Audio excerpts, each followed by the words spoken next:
We are about to witness one of the greatest events in human history.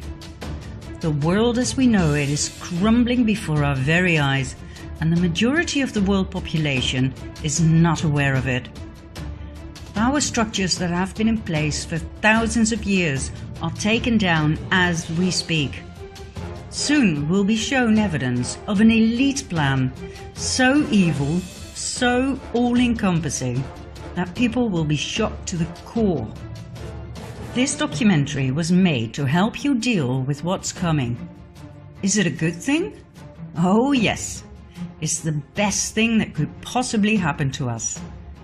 But in order to understand and process the quantum leap that we as humanity are about to take, you must understand the reality, the timeline if you wish, that we as a species were placed in. And believe me, you don't have a clue just yet. The evil I mentioned has been working behind the scenes so intelligently, so brilliantly, that hardly anyone ever noticed a thing. What I'm going to do is first of all give you a short overview of things that made me go, things that made me decide to start digging for the truth. We'll take it from there, shall we? Are you ready? Join me on a journey down the rabbit hole. Let's start with the recent forest fires, for instance in California. Did you know that these fires forgot to burn trees? That they were capable of cutting through houses?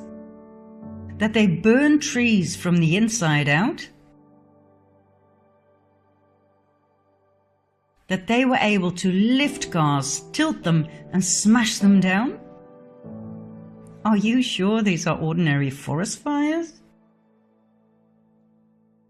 And how about this one?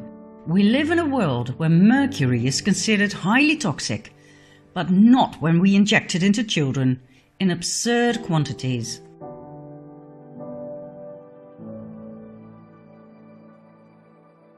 No doubt you've heard about chemtrails. Denied by our governments for a long time, but recently acknowledged and referred to as geoengineering aerosols. They are sprayed into our atmosphere to protect us from global warming. The thing that makes me go however, is the fact that we're sprayed with heavy metals, which are stored in our brains, where they have proven to cause Alzheimer and Parkinson's disease. And did you know that in many countries, among which my own Holland, we have to explicitly say no to organ donation, for if we don't, our organs will be property of the state as soon as we are declared brain dead? The last time it was arranged this way by law was during the Nazi occupation. Did you know that our current Pope is the first to state that hell does not exist, but the devil does? Isn't it weird that the Vatican's audience hall is full of references to reptilians, snakes, serpents?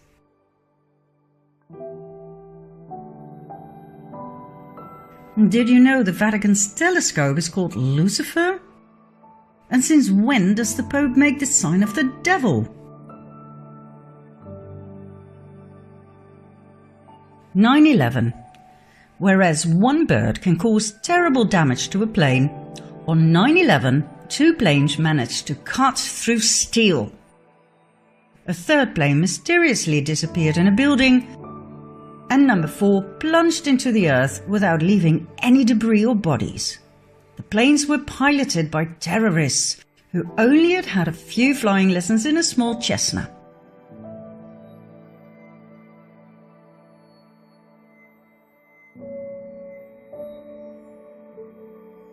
Then there are the horrid attacks on innocent people, in which the same victims can survive up to 3 different attacks.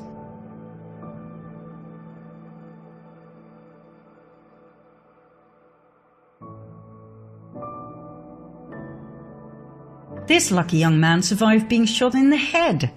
All he needed was a band-aid. And thank God not all victims are people of flesh and blood.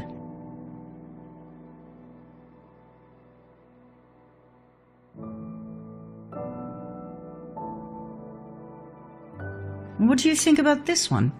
Are you a parent? Are you aware of the fact that children cartoons contain subliminal messages of sex and violence? Why?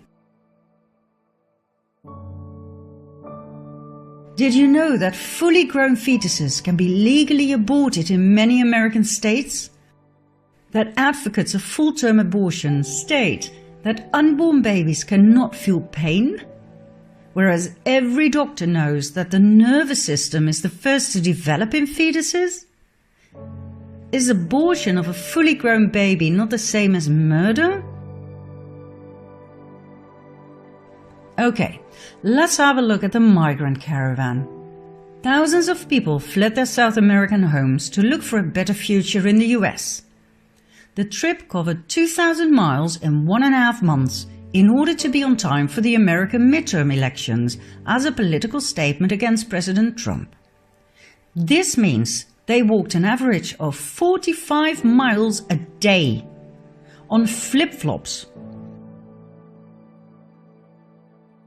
barefoot, like this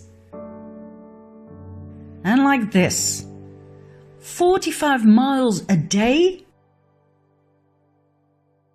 Why do Hollywood celebrities promote the use of facial creams containing the foreskin of baby boys? Do you realize that these foreskins are actually sold? That it's a trade? What's next? Drinking baby blood? Now, I'm going to give you 5 more, although I could go on forever. Counting down, number 5. Did you know that diseases such as AIDS, Zika, SARS, and Ebola are actually patented? Do you know when something is patented? When it's man-made. Man-made diseases, are you kidding me? Number 4. Your cell phone, laptop, tablet, and your TV contain spyware that works 24/7, no matter whether your device is switched on or off. This means you are constantly being monitored. Each and every conversation, whether at home or at work, is recorded. Why? And by whom? Number 3. In 2018, Monsanto, known for its genetically modified seeds and crops, plus its poisonous weed killer Roundup, was bought by Bayer, a chemical giant that produces mostly poison. In other words, our food supply is now largely controlled by the producers of carcinogenic poison. Monsanto started off producing Agent Orange, a very powerful and highly toxic chemical used during the Vietnam War to eliminate forest cover and to destroy crops. But it turned out to do just a little bit more than that, causing horrific birth deformities and various types of cancer. According to experts, the fusion of Monsanto and Bayer was the perfect match made in hell. Number 2. In 2018, Hillary Clinton admitted that she deleted 33,000 emails from a private server used as Secretary of State. Not only that, she used a hammer to smash her cell phones, SIM cards and hard drives. Any further evidence that could have been used against her in a court of law was destroyed by fire that conveniently started in the office of a mansion. Did she actually get away with that? And last but not least, number 1. President Obama received the 2009 Nobel Peace Prize only months after his inauguration. Why, for God's sake? He came from nowhere and had achieved nothing at the time. In the following 8 years, he invaded 7 countries and dropped a bomb every 20 minutes. Who on earth was on that Nobel committee? The world is not what you think. And guess what all of these things have in common? They were completely ignored by the mainstream media. Not one news channel covered or questioned any of it. And just when I thought I'd seen it all, this became President of the US. I always thought there were two political sides in life, left and right. Left was for the common people, right was for the rich. But I soon found out that my ideas did not reflect reality at all. Obama seemed to have enchanted everybody, including myself, with his good looks and charms. But like I said, he invaded 7 countries. He was a Democrat, for God's sake. And Democrat Bill Clinton went from one sex scandal to the next, lying under oath and getting away with it. Maybe left and right were simply two wings of the same bird? In spite of my leftist upbringing and background and my fierce opposition against Trump, I decided to give him the benefit of the doubt. But how did he get elected in the first place? Just before the elections, WikiLeaks arose. Founded by Julian Assange in 2006, WikiLeaks is a giant online library of the world's most censored documents, obtained by whistleblowers at the highest level. Much information deals with war, spying and corruption. Now, just before the presidential elections, WikiLeaks published highly incriminating evidence of the corruption within the Clinton Foundation and the Clinton presidential campaign. So, what happened? That happened. On January 20, 2017, Donald J. Trump was inaugurated as President of the United States of America. But how did WikiLeaks obtain the evidence of the Clinton corruption? It was leaked by an employee of the Democratic National Committee, Seth Rich, who was subsequently found dead with 2 bullets in his back. Who killed Seth Rich? We will find out in the next episodes. What do we have for now? Donald Trump as President of the US. And then, out of nowhere, arose the enigma of Q.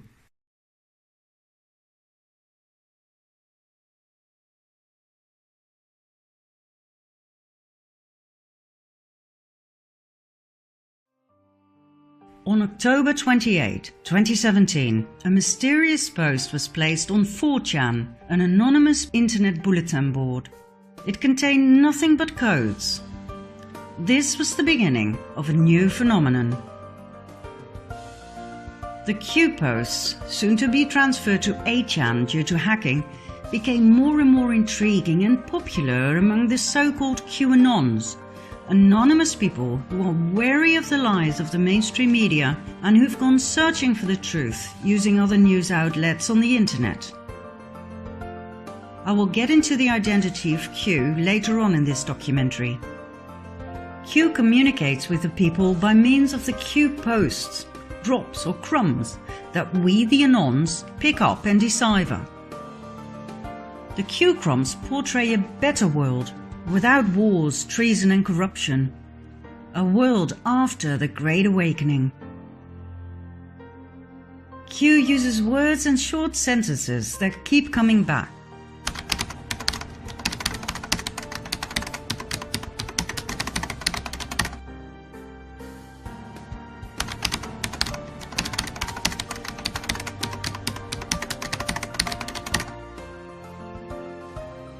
Sometimes the Q drops are short and to the point.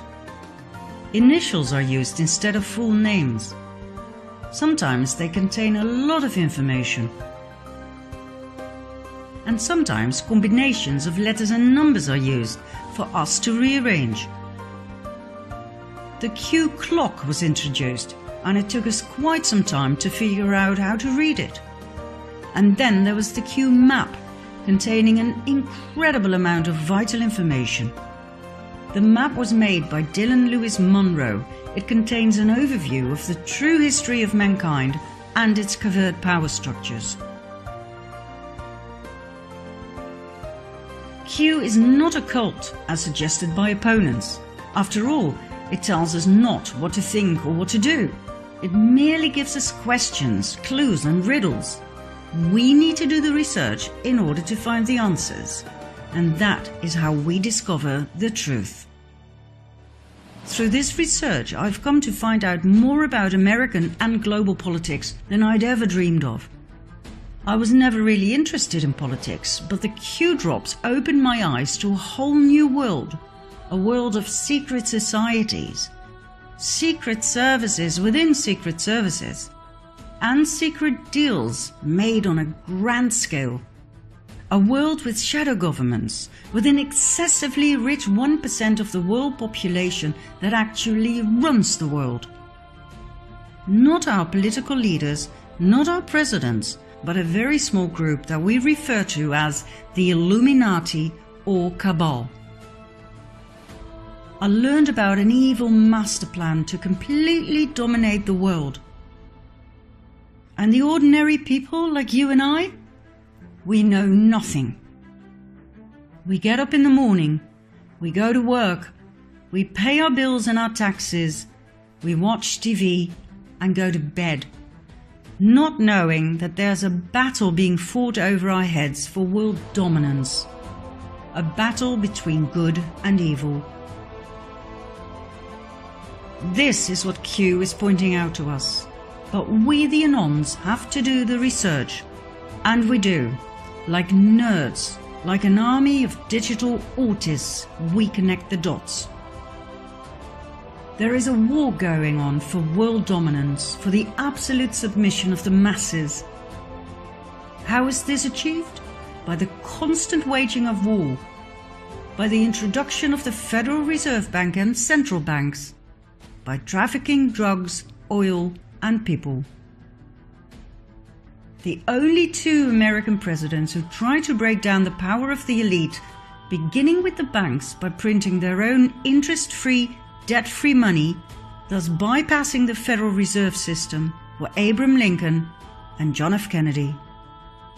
What else did they have in common? They got murdered.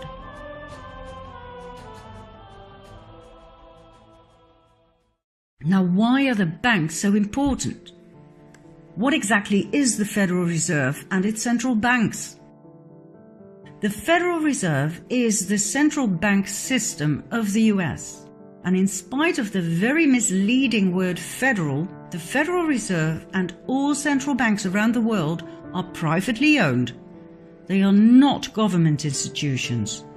They are owned by some of the most wealthy and influential families in the world, two of which are close to the top of the power pyramid, the Rothschilds and the Rockefellers. The Federal Reserve was set up in 1913 after quite a bit of opposition from the US government and some very wealthy people such as Benjamin Guggenheim, from a very influential mining family, Isidor Straus, head of Macy's department stores and politician, and John Jacob Astor, businessman, inventor, and probably one of the wealthiest men at that time. The wealth of these three men in those days was approximately $500 million, which today would amount to something like 11 billion. These men were so rich they could not be bought, not by any bank. What else did they have in common? Apart from money, power, and opposing the creation of the US Federal Reserve? They all died on April 15, 1912, when the ship they travelled on hit an iceberg and disappeared in the cold ocean. Coincidence? Let's just say the Titanic disaster was highly convenient. The rest of the opposition was easily cornered. US Congress was bypassed. The Fed was created illegally, unconstitutionally, something not many people are aware of. Let's have a look at the visible top of the power pyramid. There we have the Rothschild family. In short, this family owns most of the world. They own each and every central bank. They own the Federal Reserve. They control the International Monetary Fund. They control the World Health Organization. They financed both parties of every war since the war against Napoleon. They financed the Bolshevik Revolution. They financed Hitler and the Nazis. They financed the production of IBM's punching machines for an efficient prosecution of the Jews by the Nazis. And they had equities in Exxon and IG Farben, the dealers of Zyklon B gas for the Nazi gas chambers. The estimated net worth of the Rothschild family is $500 billion. When you have that much money and power, you can poke the chest of the Crown Prince of Great Britain like he's your bitch. And when you oppose their power and try to stop them from taking over your banking system by setting up a central bank in your country that loans money to you at insane interest rates that you can never pay back, so that your country becomes the eternal slave to the Rothschild banking system, as happened to every country around the world, you are either ousted or killed. Your country will be invaded and blown to smithereens in the name of democracy, supported by the mainstream media that portrays you as a dictator. The same applies to those who refuse to accept the almighty US petrodollar. Oh, and there's much more, but we'll leave that for another time. The Rothschilds are not the only ones dominating the world. They are just part of the 1%, the elite. Another family of great influence are the Rockefellers. They made their initial fortune through oil. That fortune led to massive industrial influence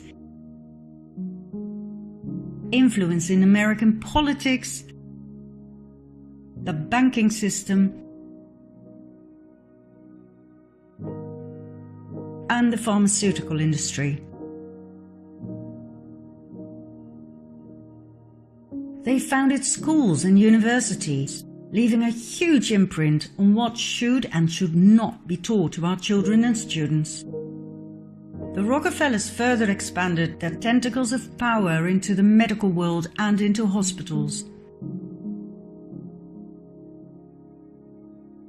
They now own the Rockefeller University with its Academy of Medicine and the Academy of Sciences, the International Health Foundation, the American Cancer Society, the Drug Trust, the American Medical Association, and the FDA.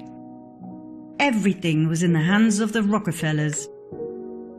They further infiltrated the educational and medical system by means of the Rockefeller Foundation, giving grants to specific research programs such as the research and development of vaccines, for instance against Ebola, yellow fever, Zika, the flu, and Gardasil, which was further developed and promoted by billionaire and partner in crime Bill Gates.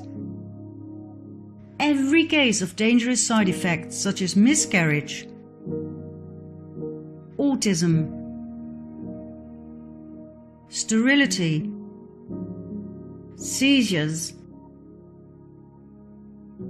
paralysis,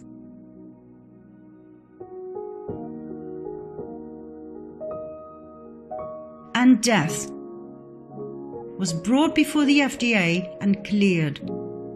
And all of the above was promoted by doctors and the media, where the Rockefellers had placed their representatives at the highest levels. Even presidents assured us it was safe. All use of alternative healing was demonized and prohibited, while the treatment with drugs and the drug dependency were pushed down the political agenda. The Rockefellers were also responsible for adding the toxic chemical waste product fluoride to our water and toothpaste.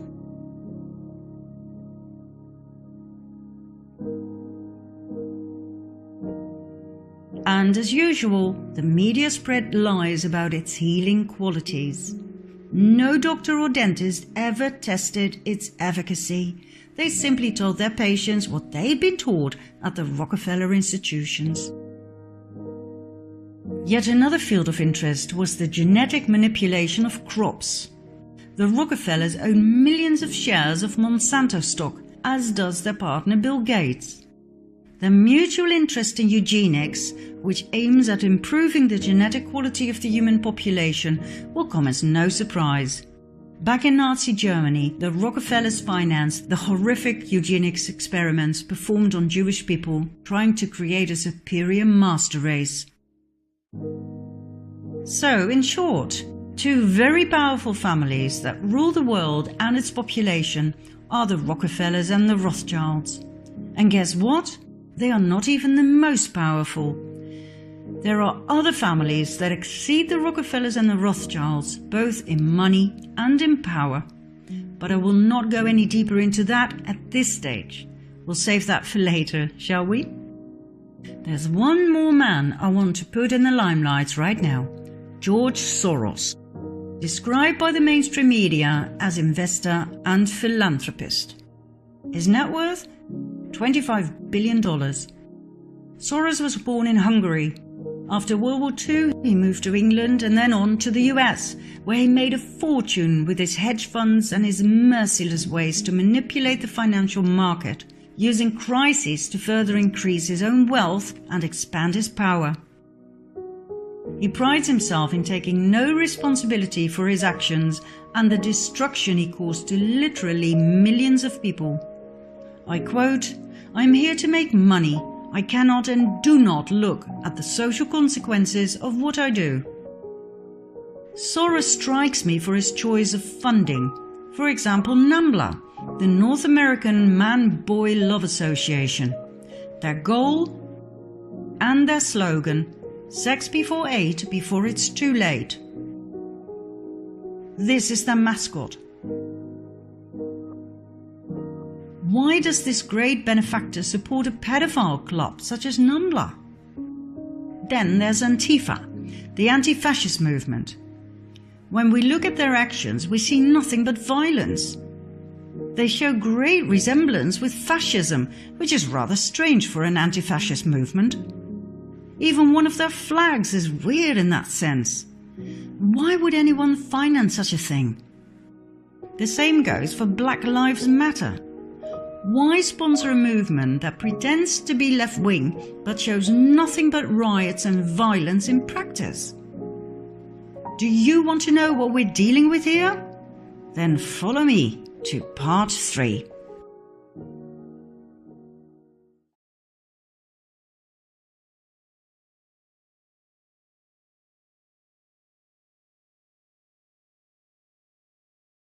The migrant caravan that headed to the southern border of the US in April 2018 was covered by the media big time. According to the official reports, these people came mostly from Honduras, where the caravan had started, and then people from Guatemala, El Salvador, Nicaragua and Mexico joined the march. The main reasons for them to flee their home country were gang violence and poverty. When I saw the first pictures, I was shocked.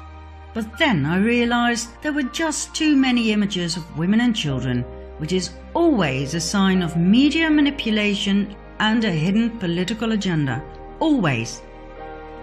Critical thinkers like the QAnons studied the pictures closely. Too many things did not add up. Like I said in part 1, these people had to walk for 45 miles a day, each and every day for 1.5 months. But these people don't look exhausted. They're not dirty or sweaty. I mean, look at them. Their clothes are clean. Clean babies. Clean pants. They wear labels. They are well fed. These people aren't refugees. They're not poor. I traveled through Mexico, Guatemala and Honduras and I saw poverty. Believe me, these people are not poor. 45 miles a day on flip-flops? Are you kidding me? Or even barefoot? Come on, where are the blisters? And why aren't they carrying what is needed for a journey like that? Blankets, food, water. Where are the spare diapers? Some people do have small backpacks, but they appear to be brand new. So, what did happen? First of all, buses and vans were deployed to transport all of these people from Honduras to the US border.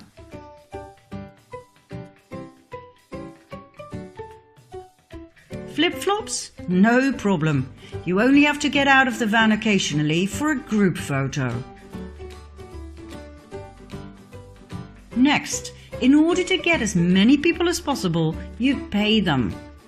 Thanks to some alert anons, this was filmed on site. Then, in order to be efficient for the media, you give the main players a coloured wristband. Brilliant! Different colours have different meanings, all known to the reporters and the cameramen.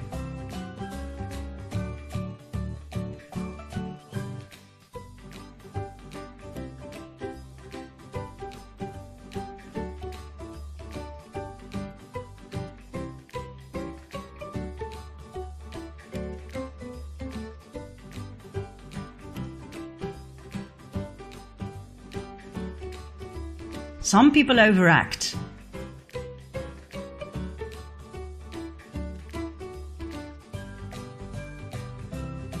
Others are really convincing and make it to the World News Report. Meet Maria Meza and her 5 children, all the way from Honduras. She made it to every news item on TV, telling about her terror, the fear for her children, their eyes all wet and swollen due to the tear gas that the American Border Patrol so viciously threw at them. Well, Maria, there are a few flaws in your story. I've looked at every single picture of you and your beautiful girls. None of them show any signs of tear gas.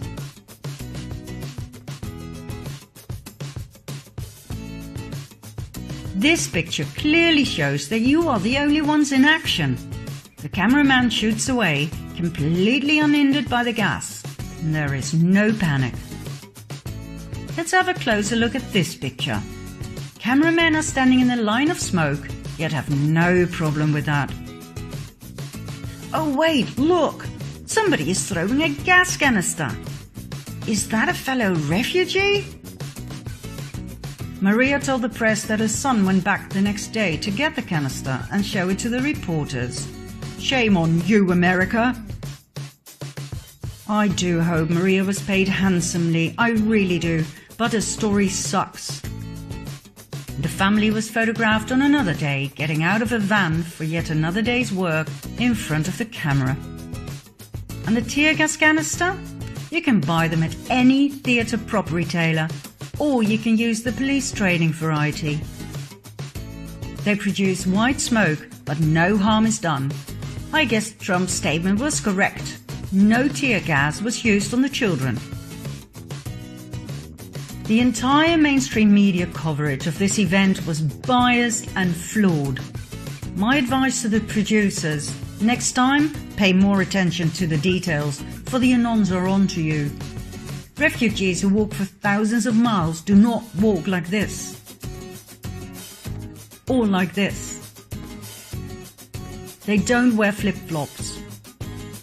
They don't have brand new pink buggies. They do not polish their nails.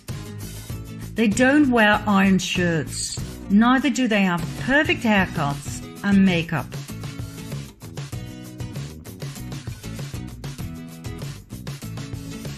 When they say they flee their country because they're so poor they can't even buy food, don't show them with digital cameras and iPhones. Refugees who walk for thousands of miles are not clean.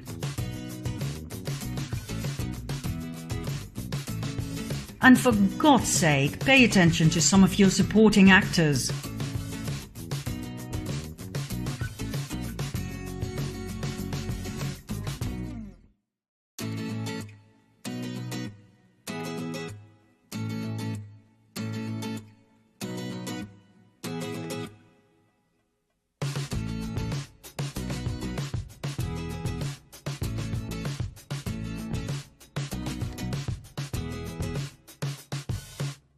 And when you Photoshop someone into a picture, make sure you don't forget his leg.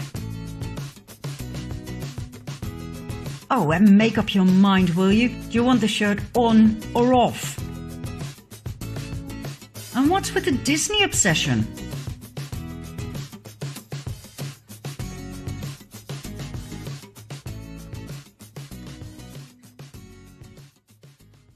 When you really want to know what's going on in the world, you have to do the research, just like Q keeps saying. And when you do, you will see what's real and what's not. The migrant caravan was a staged event with a political motive. Who was behind it? Who financed such a great event? George Soros. That's right, our great benefactor George Soros, connected to the pedophile club NAMBLA and the rioting and violent Antifa and Black Lives Matter.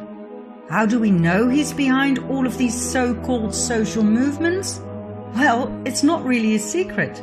According to an analysis of his tax filings, he invested $33 million in the notorious Ferguson riots alone.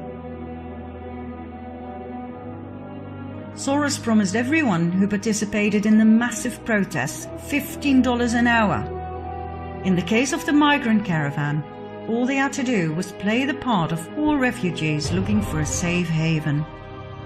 Money, new clothes, food, toys, and an extra bonus if you play your part well. Who'd refuse a job like that? Soros made a mistake by not fulfilling his financial promises. So then we had more riots, this time by angry actors who demanded payment. Videos of Antifa members shouting, "Soros, Soros, where's our money?" went viral. Yet everything was hushed up by the mainstream media. So, what's his motive? Why would anyone invest so much money in these massive and well-organized movements? To destabilize a country. To create division. Division by skin color, by political wing, by religion, by gender. A divided people is easy to rule, a united people is not. Let's go back to the Q phenomenon. As we have seen in part 2, Q strongly emphasizes the importance to unite. United we stand, divided we fall. Q portrays a better world without wars, treason and corruption. And whether you like it or not, the task to get there has been put in the hands of Donald J. Trump. Now, normally when I say this to people, I get the most vicious looks. Thanks to the mainstream media, the majority of the Dutch people believe Trump to be a narcissistic dictator. But hey, let's talk some facts here, shall we? Trump went to North Korea. He'll start a nuclear war, the media shouted. But he came back with peace. 6 million new jobs have been created under Trump. Lowest unemployment rates since 50 years. More than 4 million people off of food stamps. Trump openly attacked Big Pharma. He created the biggest tax cuts ever for all social classes. He is the only American president ever to work for free. He signed an executive order to clean the oceans. Did you hear about that on the news? No. For some reason, the mainstream media have a political agenda of their own, but more about that later. From my point of view, one of the most important priorities of Trump is to protect the children. Right after his inauguration, he stated that his administration would focus on ending the horrific practice of human trafficking, also referred to as modern slavery. On December 21, 2017, he signed an executive order blocking the property of people involved in serious human rights abuse and corruption. More executive orders followed to protect victims of human trafficking. A huge campaign was deployed to educate parents and children about the dangers of human trafficking.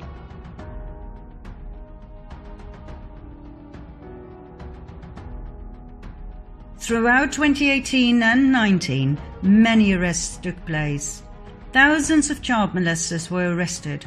Thousands of victims were rescued. Trump keeps emphasizing that most victims are smuggled into the country through the southern border.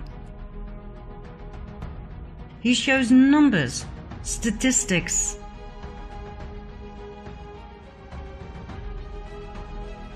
He made January Human Trafficking Awareness Month. He informed the people about MS-13, a criminal gang responsible for raping and killing many American citizens. He swore he would take them down to the last member. He keeps emphasizing the drugs problem and the billions of dollars plus the countless lives it costs each year. He keeps pleading for a wall, anything to reduce the drugs and human trafficking numbers as much as possible. But the mainstream media keep twisting his words, making it sound like immigrants aren't welcome. I've watched these interviews time and again, and I can assure you that according to President Trump, immigrants are most welcome, but they have to come in legally. The funny thing is, Bill Clinton wanted a wall. Obama wanted a wall.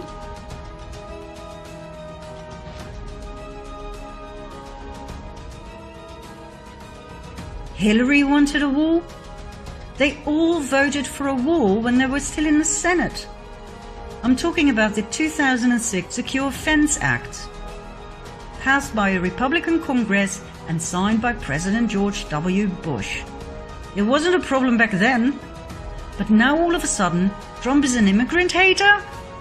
The more I study the subject, the more I understand why Trump is bashing fake news. But more about that soon.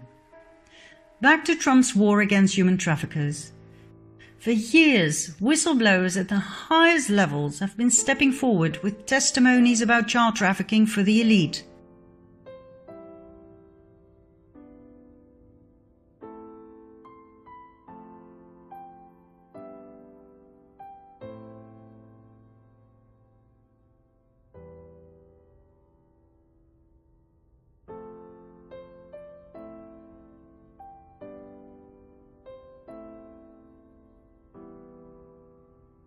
This is nothing new. It was just never dealt with. Until now. The thing is, when I talk about this in my presentations, people don't want to hear about it.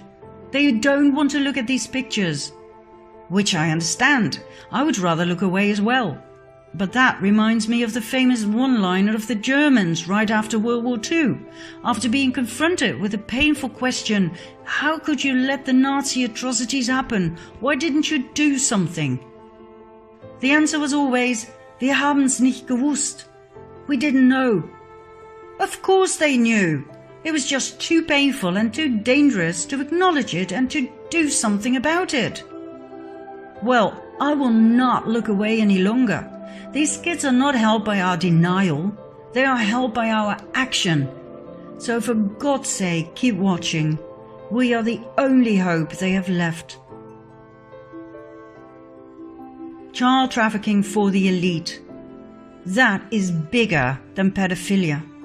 We are talking about a huge criminal organization kidnapping children and selling them to high-ranking officials from mayors, judges and senators to presidents and even royalty. Do you think this is far-fetched? Do you think it's just a conspiracy theory? Get ready for some conspiracy facts in part 4.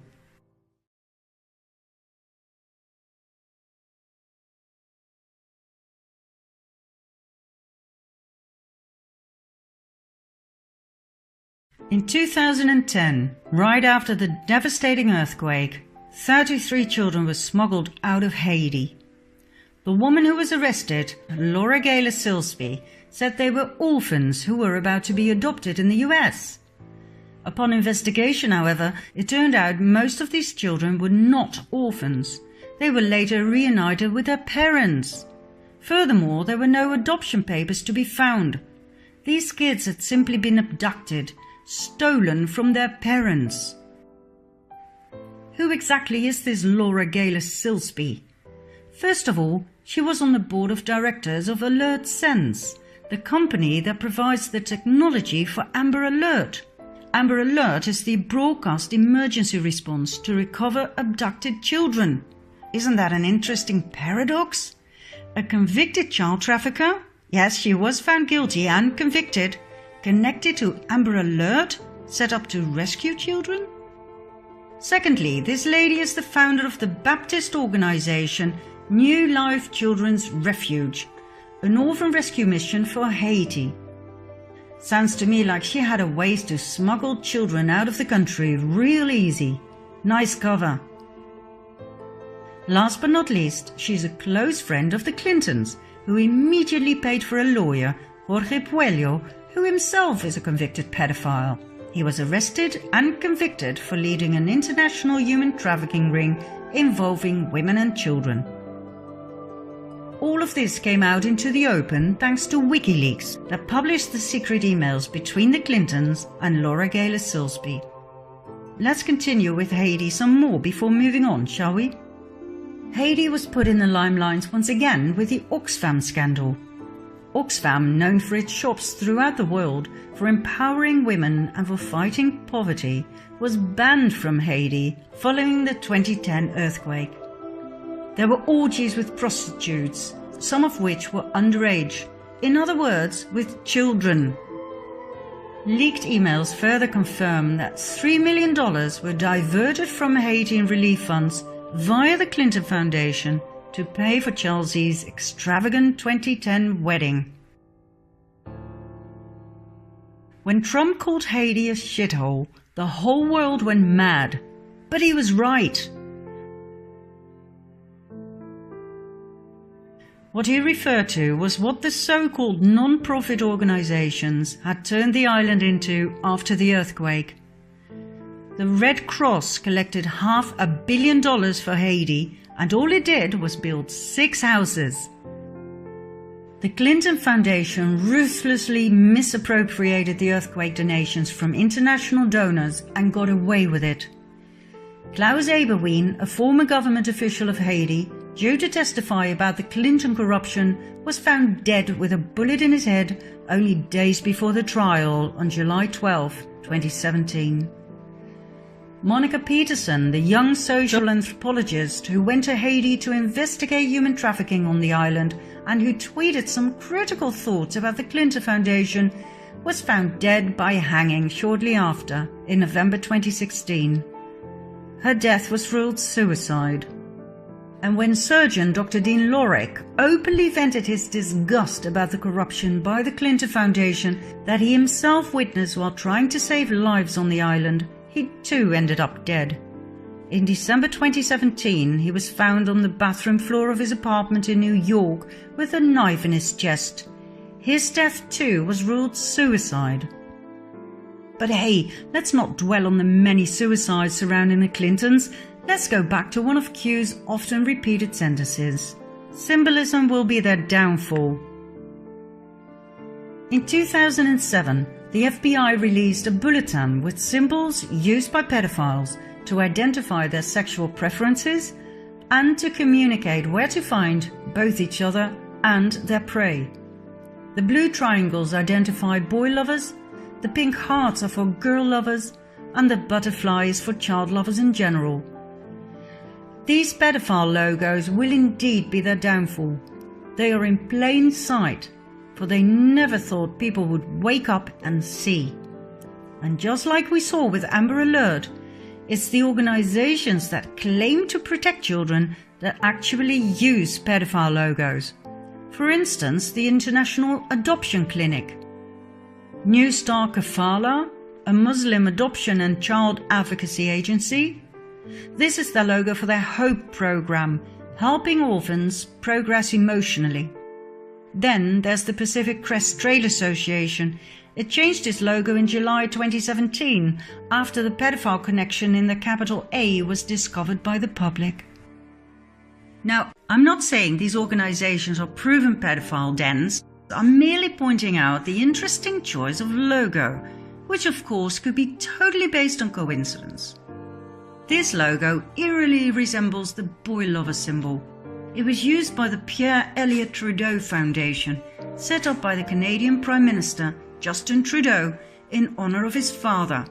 This logo was on the 2015-16 annual report. Then there's Alpida, a Canadian refuge charity. Alpida was founded by the Radcliffe Foundation, set up and owned by Frank Giustra. Now, apart from the interesting choice of logo, there are a few things about Mr. Giustra that fascinate me. First of all, he is a major sponsor to the Clinton Foundation. We're talking $100 million and more. He loved going to Haiti with the Clintons. And he founded the Boys Club Network for boys between 12 and 18 seeking connection and mentorship. His co-founder is Jim Crescenzo, a teacher from Vancouver who received an Excellence Award from none other than Justin Trudeau. Now once again, I'm sure this is just coincidence. But what is it that Q keeps saying about coincidence? How many coincidences before mathematically impossible? For someone who claims to be a decent family man, Justin Trudeau sure has some interesting friends. Take Christopher Ingvelson, a Canadian private school teacher, convicted for the possession and distribution of child porn. For many years he was Trudeau's friend and roommate. Then there's his best friend Peter Dalgleish, the world-renowned humanitarian who was caught in the act in Nepal with 2 children aged 12 and 14. He was the founder of Street Kids International and the Trails Youth Initiative program. Now, I'm sure these programs do great things for kids, but why choose pedophile logos? And why are so many set up by registered and convicted pedophiles and sex offenders? I mean, if you're a pedophile, wouldn't it be great to have your own child protection program? To have access to all those lovely children to pick from? Mind you, these children often come from troubled backgrounds. Some have criminal records. Many suffered from neglect and abuse in early childhood. Easy prey, and no concerned, loving parents to protect them. I mean, look at CPS, the Child Protective Services, exposed in 2007 for legally kidnapping and selling children for adoption out of foster care. The lady who exposed them, Congresswoman Nancy Schaefer, was murdered in 2010. Now back to Trudeau's interesting best friends. Here we have Ben Levin, former Deputy Minister of the Ministry of Education, arrested and convicted in 2013 for making and distributing child pornography. Then there's Jan Gomeshi, the Canadian CBC radio host, arrested and charged in 2015 with 7 counts of sexual assault and 1 count of overcoming resistance by choking. Now, I don't know about this, but if I were Trudeau, I'd be more careful selecting my friends. He is surrounded by registered pedophiles and sex offenders. There's another prominent place where the FBI symbols of pedophilia can be found, in Hollywood. We briefly saw in part 1 that children cartoons contain references to sex and violence.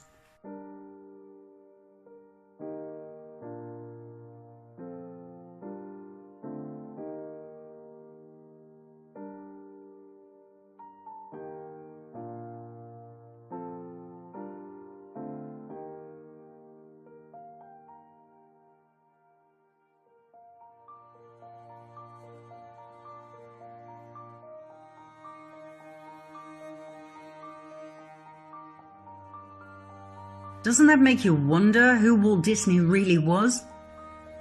Why are children exposed to Illuminati symbols, such as pyramids and the all-seeing eye, time and again?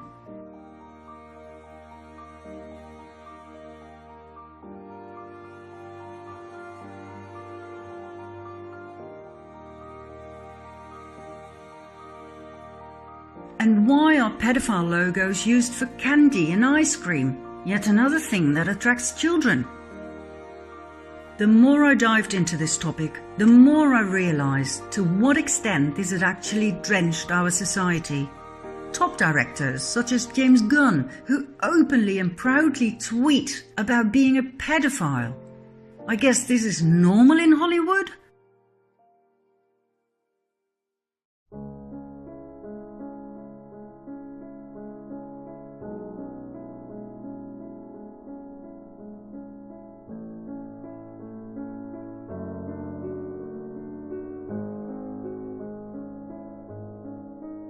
He was fired over these tweets, rightly so one would think, but only a few weeks later he was back at work. Out through the front door, back in through the back door.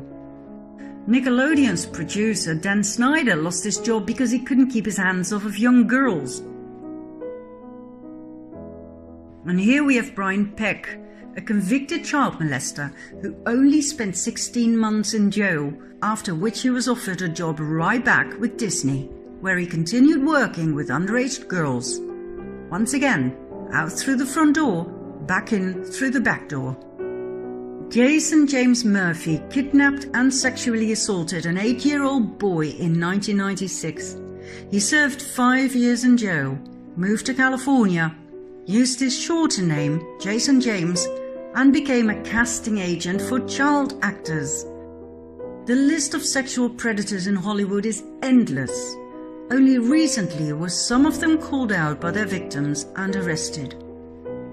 Most victims never dare to speak up, for their predators are absolute legends in Hollywood. Actor Corey Feldman was one of the first to speak up about child abuse in Hollywood. He and his best friend Corey Haim became actors at a very young age. They were incredibly successful and famous, but the price was high. They were sexually abused by various adults they worked with. It was common knowledge that the two Coreys were passed around at Hollywood parties. They resulted in great trauma that was buried for many years. The two Coreys sought relief in alcohol and drugs, which eventually led to Corey Haim's death at the age of 38. It wasn't until recently that Corey Feldman called out his abusers. Elijah Wood, who became world famous for his part as Frodo in The Lord of the Rings, supported Corey Feldman's statements about Hollywood as a pedophile den. Elijah was protected by his mother, who wouldn't let him visit any of the parties where a lot of the abuse took place. World-renowned actors such as Robert Downey Jr. and Brad Pitt also stepped forward to support all of these statements.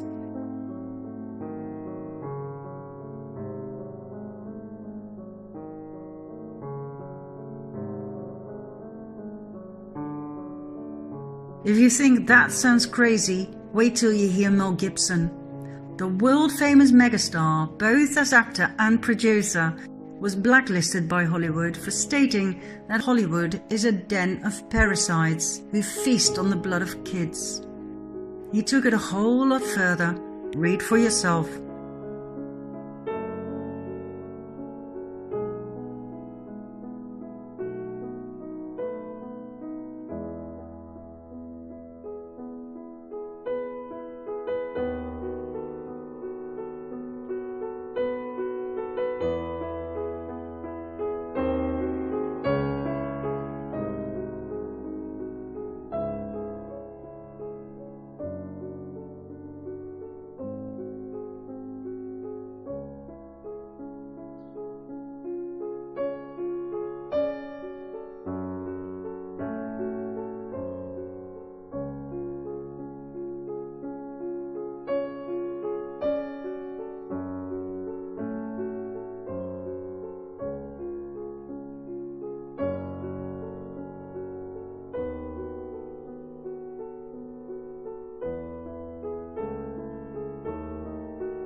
Could this be true?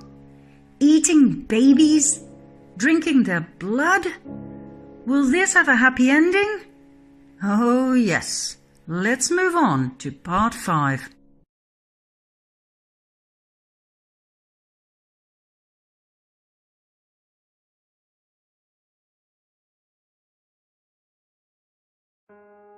In part 1, we briefly looked at the sexualization of children and the normalization of pedophilia in our society.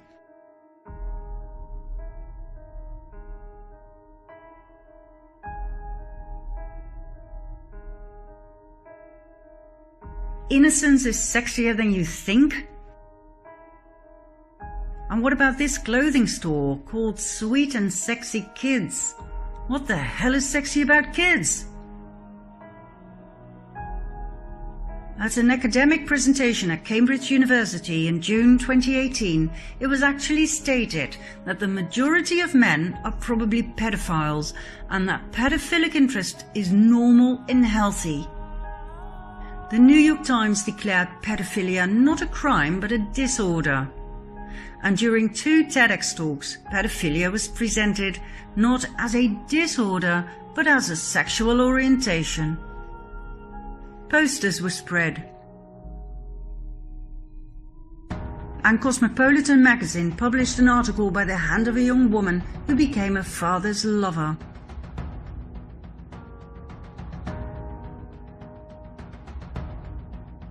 Now, of course, in order to make all of this legal, the age of consent had to go down, so that having sex with a child would no longer be a crime.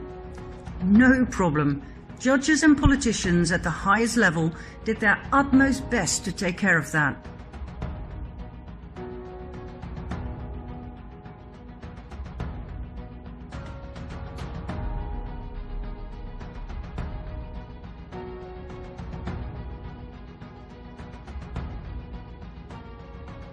Not many people know that Patricia Hewitt was General Secretary of the NCCL, later known as Liberty, which was affiliated to PI, the Pedophile Information Exchange. Then there's former British Prime Minister Theresa May, who thinks pedophiles should be allowed to adopt children too. When you study the patterns of this topic, it seems there is a larger plan behind it all. Why is it so important to legalize pedophilia? Why is having sex with children so important?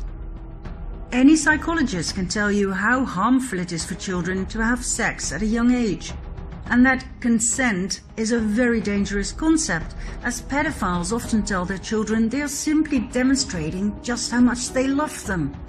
Sex is then confused with love. The child cannot comprehend the subsequent feelings of pain, shame, anger and fear. The secrecy put upon them is hard to deal with. All of this results in great trauma. Why then would a society push pedophilia down our throats? Bit by bit, step by step, normalizing it so that we grow to the idea instead of reject it. Why create a society of traumatized people? Why are pedophile logos used in children cartoons, Disney movies, candy and ice cream, child protection centers, adoption agencies, in business and in politics? Meet Sheila Jackson Lee, member of the House of Representatives, proudly wearing her young boy lover ring. What is going on here? Let's follow a lead. Check this out. This still image appears in a video clip of a band called Sex Stains, and this is where it gets interesting. They played at Comet Ping Pong, a restaurant in Washington, D.C. Best known for its pizzas, ping pong tables in the basement, high-profile clients such as Hillary Clinton and the Obamas, and a conspiracy theory called Pizzagate, more about which in a bit.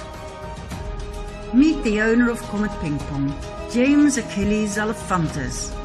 When Alefantis started his restaurant in 2006, he didn't have much, according to himself. Yet in 2012, only 6 years later, he was named as one of the 50 most powerful people in Washington, D.C. That fascinates me. You don't become that powerful by running a pizza place. So, who exactly is James Alefantis? He portrays Comet Ping Pong as a family-friendly restaurant, yet his tweets and those posted on his Twitter account are controversial, to say the least.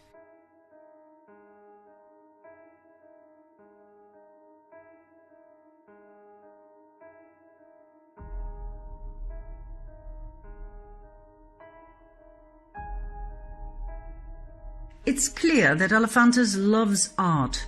Comet Ping Pong often displays the work of artists with a very specific taste.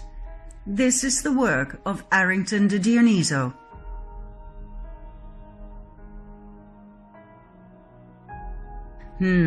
Not a big Trump fan, huh? Why is this on the walls of a child-friendly pizza place? Alefantis loves a good party. Now here's a picture he wishes he never posted. Meet his party friend, Miss Summercamp. What else? He had a love affair with David Brock, political consultant and founder of Media Matters for America, a progressive research and information center dedicated to comprehensively monitor, analyze, and correct conservative misinformation in the US media. In other words, an organization for censorship. Brock's Media Matters received $1 million from none other than George Soros back in 2010. Brock also founded Correct the Record with the sole purpose of censoring all negative reports on Hillary Clinton on social media. Censorship once again. So, James Alefantis is definitely a lead we must follow. What else do we know about him? He is best friends with the political top of the US. He is closely connected to the Podesta brothers, John and Tony Podesta. John Podesta is quite a hotshot in American politics.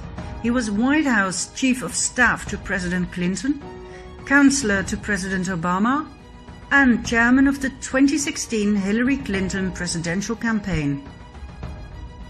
Tony Podesta is a political lobbyist and art supporter. He and his ex-wife Heather collect the work of, for instance, the Dutch artist Margie Geerlings.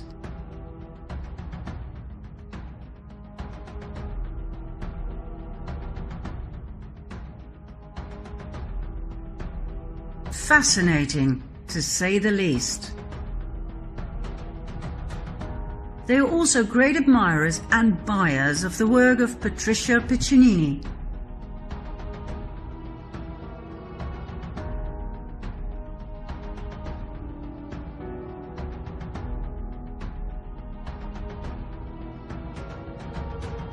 And what about the work of Biljana Đurđević that actually adorns the Podesta's living room?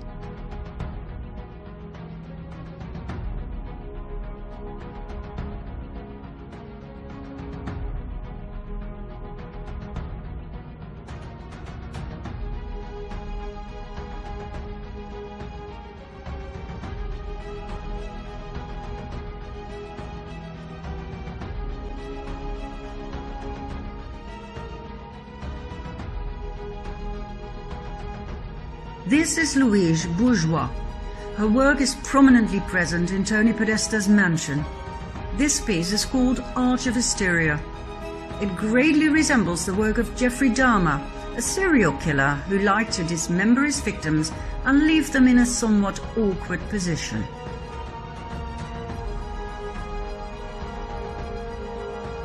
And then there's the most interesting work of Kim Noble, a survivor of severe trauma in early childhood, which left her with 13 alter personas.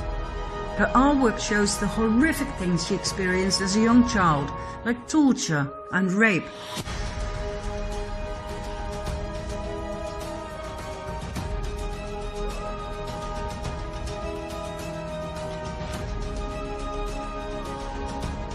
Her work was exhibited in Comet Ping Pong, our child-friendly pizza place. Now, I don't know about you, but this makes me sick as a dog. The more I study Pizzagate, the more I realize this was quite likely conspiracy fact, not theory.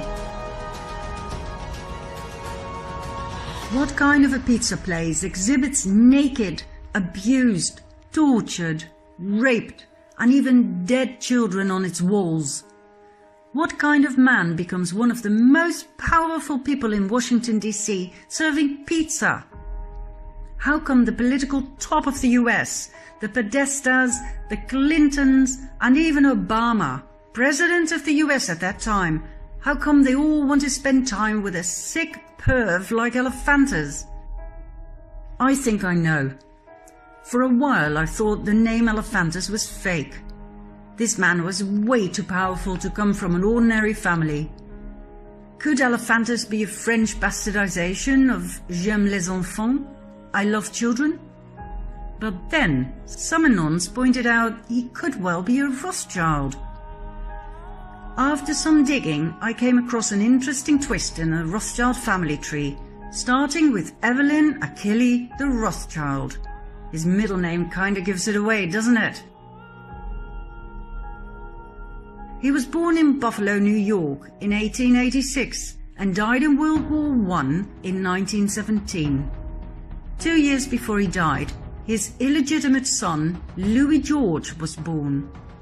But as he wasn't married, his son inherited the name of his mother, Elephantis. The boy grew up and married Helen Rapaz and had 2 sons, one of which is Achilles Louis Elephantis, the father of our very own James Achilles Elephantis. His mother's name is Susan Reed Shoemaker. So, his middle name, Achilles, takes him all the way back to his great-grandfather and even further back to his great-great-grandmother, the Italian Marie Perugia. Her father's name was Achille Perugia. In short, James Achilles Elephantis is a real, genuine, full-on Rothschild. That explains his power and his friends. It explains his close proximity to the Clintons, just like his uncle and aunt, Evelyn and Lynn de Rothschild. So, are we to believe that our political leaders simply enjoy pizza and sick art? Is that it? What is it with pizza anyway? Why is it so sexualized?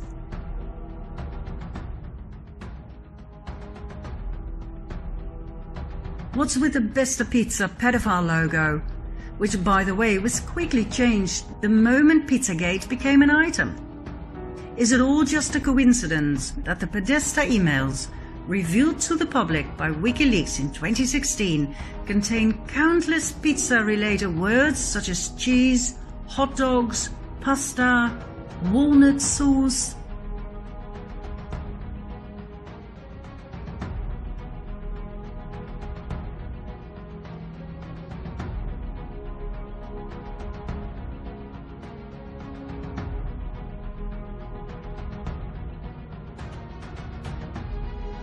When you actually know what those words mean, which is common knowledge in the sex industry, these emails suddenly become shocking.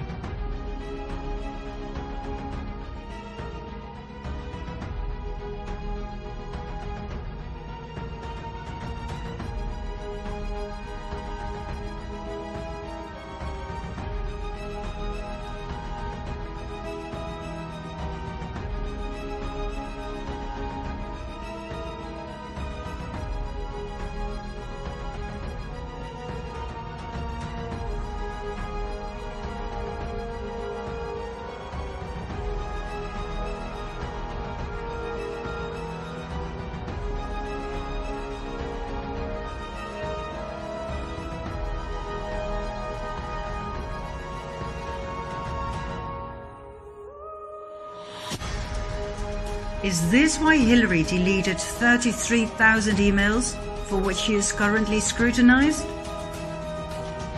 Does that explain what Obama meant when he ordered $65,000 worth of hot dogs and pizza flown in from Chicago to the White House in the middle of the night for a private party? Is that why Hillary emailed Obama warning him he needed to be more careful next time? The hot dogs can come, but if you make a spectacle out of it, that will be our downfall. And I think it would be wiser to restrict this activity to our predetermined locations. Really? For a few hot dogs?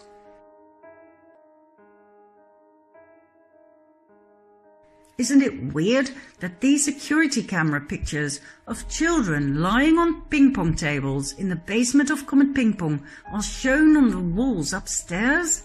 Who the hell was watching them? And why does their website have a super secured backdoor to a secret division where you can order pizza pictures for absurd prices?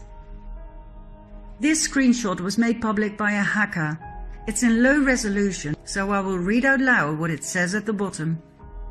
This month we have 5 fresh pizzas for your enjoyment. We also have 4 surviving pizzas from last month's session. All are on sale at an extremely low price, as they are in poor health and not expected to survive. So a requirement is that you finish eating your pizza after your session. This month's special includes a 30% discount on severe torture. Each image below is available for $1,000 in fine print.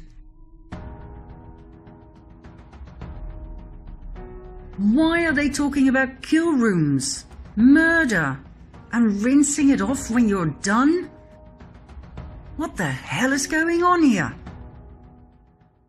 To tell you the truth, at this point in my research, I experienced what we call cognitive dissonance.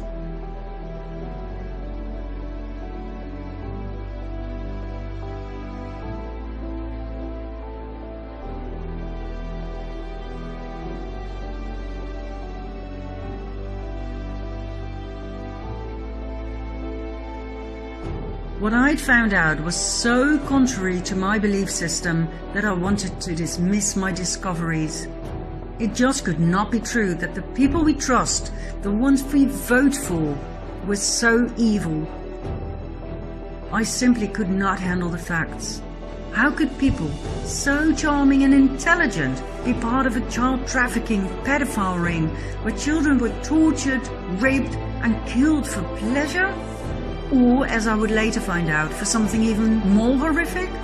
I felt like I'd ended up in a nightmare. All I wanted to do was dismiss it all. Couldn't it just be all coincidence that the Clintons and the Obamas and Trudeau, beautiful, charming Trudeau, had surrounded themselves with the wrong friends? If their friends are all pedophiles, that doesn't mean they are, right? And maybe they don't even know about their friends' sexual preferences? I mean, I know Bill Clinton's healer, the Brazilian John of God, was recently arrested for keeping sex slaves whom he made pregnant time and again. I know he admitted to selling the babies for thousands of dollars and killing the slave mothers after 10 years of giving birth. I know the main whistleblower in this case suddenly died a suspicious death, but come on! How could Bill Clinton have known? And I know he went to the private island of convicted pedophile Jeffrey Epstein. I know he was on the passenger list 26 times, together with other sex offenders like Kevin Spacey, who was recently arrested for multiple rape accounts, among others with young boys. But that doesn't make Clinton a sex-raging animal, right? I know he was investigated for the rape of a young boy by Jenny Moore, a former police officer who informed the FBI and the Department for Homeland Security, after which he suddenly died in a hotel room. But that doesn't make Bill Clinton a murderer, does it?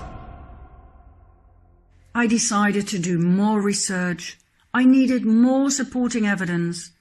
I went back to the artwork. I was intrigued by the bathroom or swimming pool or whatever it was. Where was it? When this appeared on 8chan, I knew I was on the right path. Not just me, but thousands of Anons searched for it and found it. It actually existed. Do you want to know where it is? Come with me to part 6.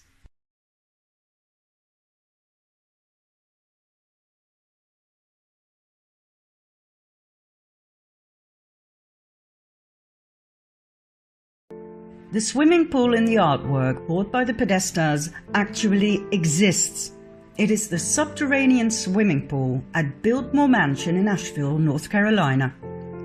This was the home of multimillionaire Gloria Vanderbilt, who recently passed away at the age of 95.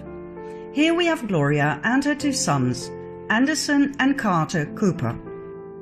Carter committed suicide when he was 23. Anderson is a well-known news reporter for CNN.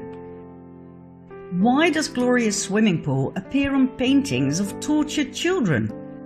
Is it a coincidence that the little boy so strongly reminds me of Anderson Cooper, Gloria's son? Could there be a connection between her swimming pool and the entertainment with young children for the elite, as mentioned in the infamous Podesta emails? Anderson Cooper, son of Gloria Vanderbilt, world-renowned and award-winning reporter for CNN. He was caught overdoing it from time to time, making things look much worse than they actually were. But hey, maybe he's just a bit of a drama queen. At least it led to some funny responses on social media.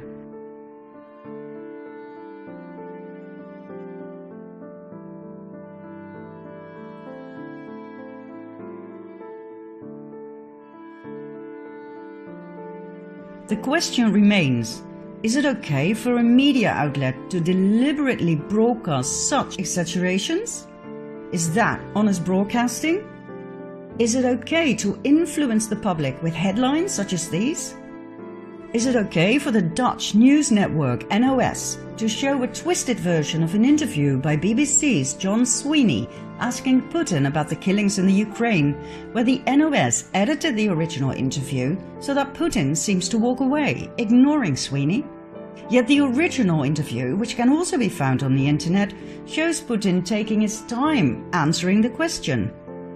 Is it okay for several American news outlets to accuse Trump of raping a 13-year-old girl together with Jeffrey Epstein, a convicted pedophile?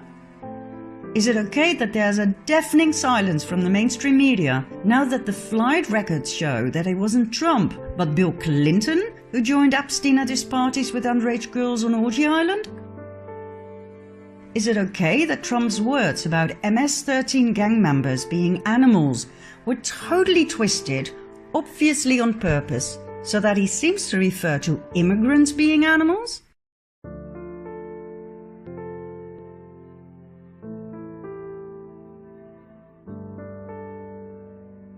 Do you remember the little boy from Syria, sleeping between the graves of his parents?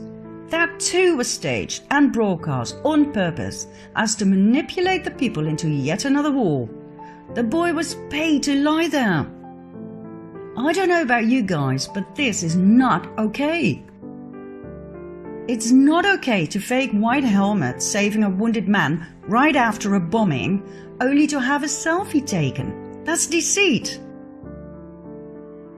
It's not okay to lie to the public about Syria and the alleged chemical attacks, so that yet another war can be justified.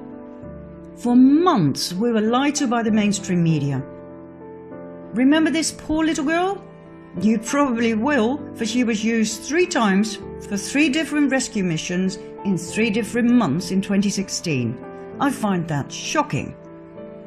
It is not okay to fake attacks on women and children to trigger an emotional response that justifies the invasion of yet another foreign country. I find it horrifying to see the well-designed deceit of Western people who watch and trust the news.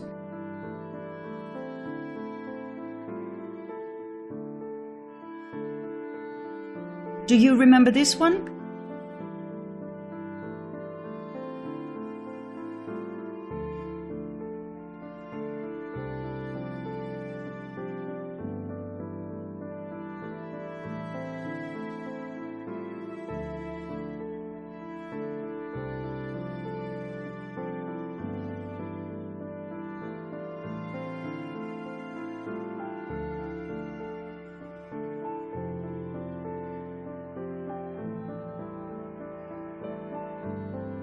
I could go on for hours with examples of fake news, but I think this is enough.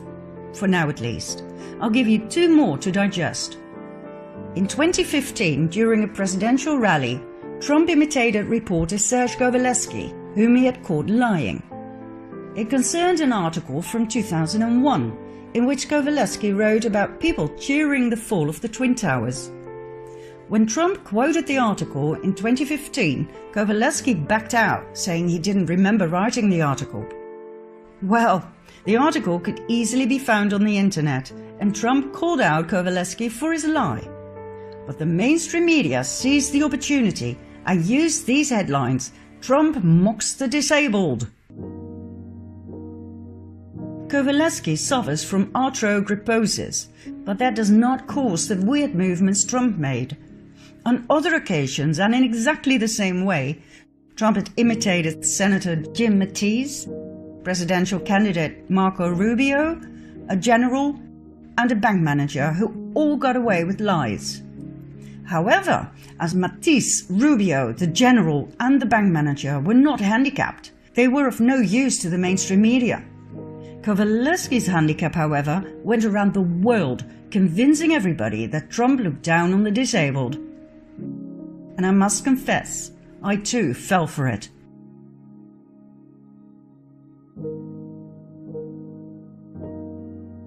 Then, last but not least, for 2 years the mainstream media kept pushing the liberal agenda on Trump and the alleged Russian collusion, whereas on March 23, 2019, the Mueller investigation officially ended and nothing was found.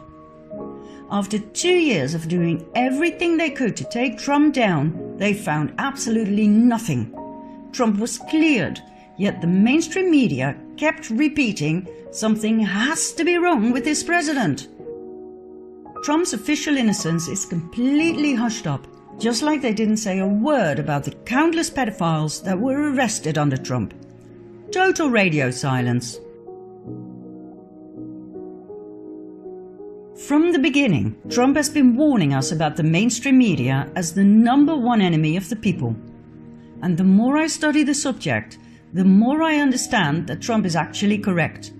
The mainstream media uses its power to steer the public into a desired direction. The spreading of disinformation is nothing new. Back in the early 1950s, the CIA set up Operation Mockingbird, a large-scale program in the US with the sole purpose of manipulating news media for propaganda purposes. Leading American journalists were recruited into a propaganda network. In other words, the Secret Service determined what was going to be on TV and in the news.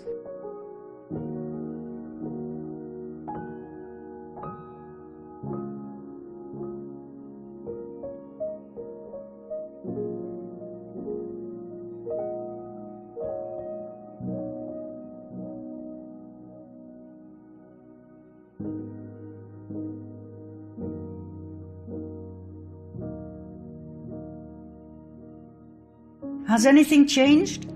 No, apparently not. German whistleblower Udo Ulfkotte, high-profile journalist for the Frankfurter Allgemeine, stated in front of the camera that he felt deeply ashamed to have consistently lied to the public for over 25 years.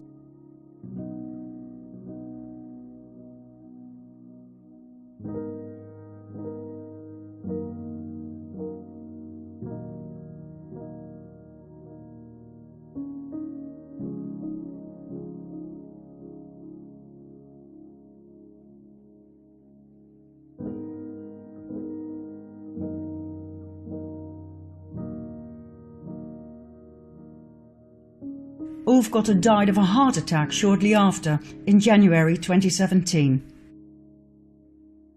The illusion of choice. We think, there are so many channels, how could they all be in on it? Well, that's easy. This shows you who owns whom. Do you see it? There are only 4 companies. CBS seems to be independent, but is owned by the same billionaire as Viacom. When you give people the illusion of choice, they believe they are free. And if you want to find out why the mainstream media push the liberal agenda down our throats, all you have to do is follow the money. Who paid major contributions to Hillary Clinton to support her work and the liberal agenda? That's right. CNN, NBC, News Corporation, Turner Broadcasting, Thomson Reuters, Newsmax Media, Time Warner, Viacom, Comcast, HBO, AOL, Hollywood Foreign Press Association, Public Radio International, Public Broadcasting Service, Huffington Post Media Group, Carlos Slim, the largest shareholder of the New York Times, James Murdoch of 21st Century Fox, Judy Woodruff, co-anchor and managing editor of PBS NewsHour, Howard Stringer, former president of CBS, George Stephanopoulos, ABC News chief anchor and chief political correspondent, Mort Zuckerman, owner of New York Daily News and US News and World Report, and The Washington Post, owned by Jeff Bezos of Amazon, well known for its censorship of quite a few books on controversial topics. Censorship is one of the greatest dangers to a democracy and to freedom of speech. 3 more major sponsors of Hillary Clinton are Google, Twitter and Facebook. Google and its YouTube are highly active in the field of censorship, just like Twitter and Facebook. It will come as no surprise that pro-Trump posts are among the most censored ones, as are posts of critical thinkers and researchers and anyone who dares question the official narrative of events such as the ones I presented in part 1. Pro-Hillary posts are never censored. Doesn't that make you wonder? Remember Correct the Record and Media Matters for America? Those are the kind of censorship companies that work behind the scenes of Facebook, Twitter, Google and YouTube to delete anything that opposes the liberal agenda. And guess what? Correct the Record is now promoted by AFAS, the global activist network that I once thought so highly of. AFAS was co-founded by Res Publica and Move On. Res Publica received $250,000 from George Soros. Move On got $1.6 million from Soros. AFAS's founding president and executive director Riken Patel has consulted for the Rockefeller Foundation, the UN, the Gates Foundation and the International Crisis Group, with Soros as chairman and Frank Giustra as CEO. Remember our friend with the pedophile logo from part 4? AFAS's co-founder is Tom Perriello, former Virginia congressman, best buddies with Obama and executive director of the Open Society Foundations of George Soros, one of the main parties behind the notorious and destabilizing migrant caravan invasion. It will come as no great surprise that AFAS strongly opposes President Trump. This is what we call controlled opposition.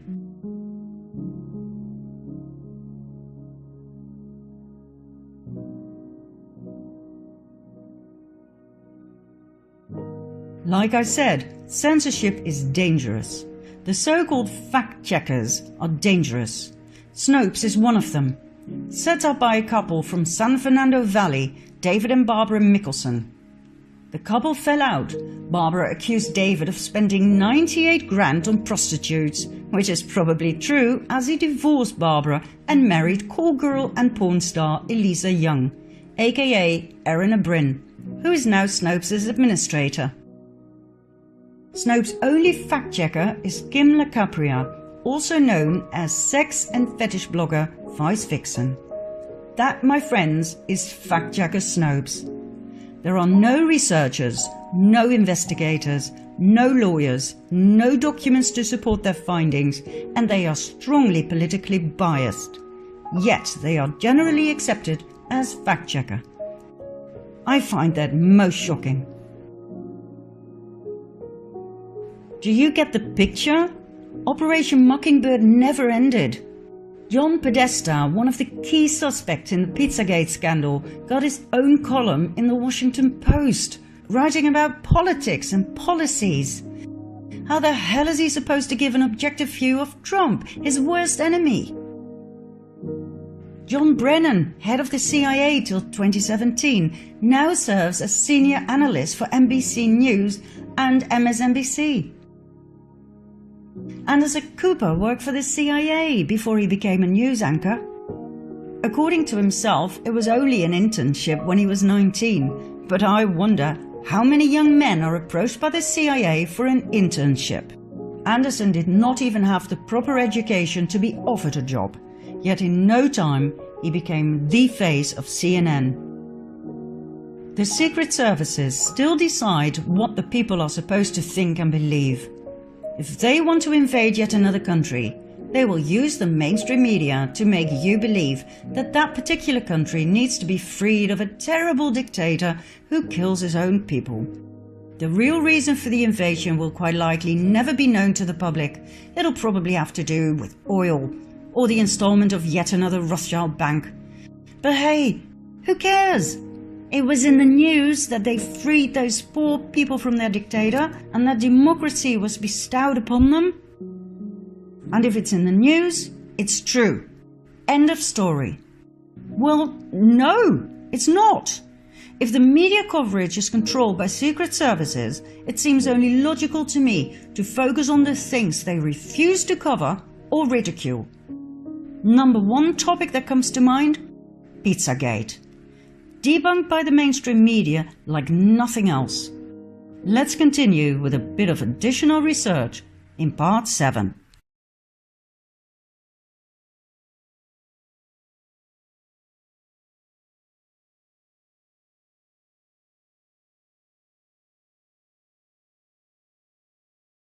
This is Marina Abramovic, a Serbian performance artist who likes to display the limits of the body and the possibilities of the mind. She pioneered a new notion of identity by focusing on confronting pain, blood and physical limits of the body. Let's have a look at her work.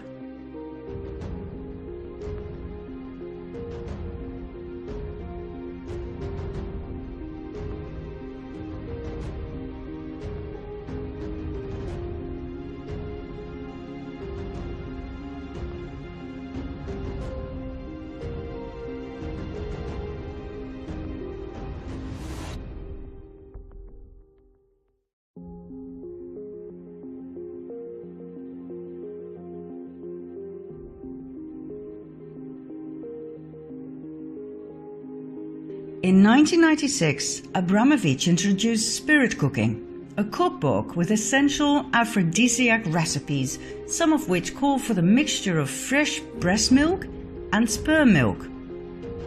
When WikiLeaks posted this, it definitely had my attention. Spirit Cooking later took on the form of dinner party entertainment for her donors and friends. The link to cannibalism is obvious.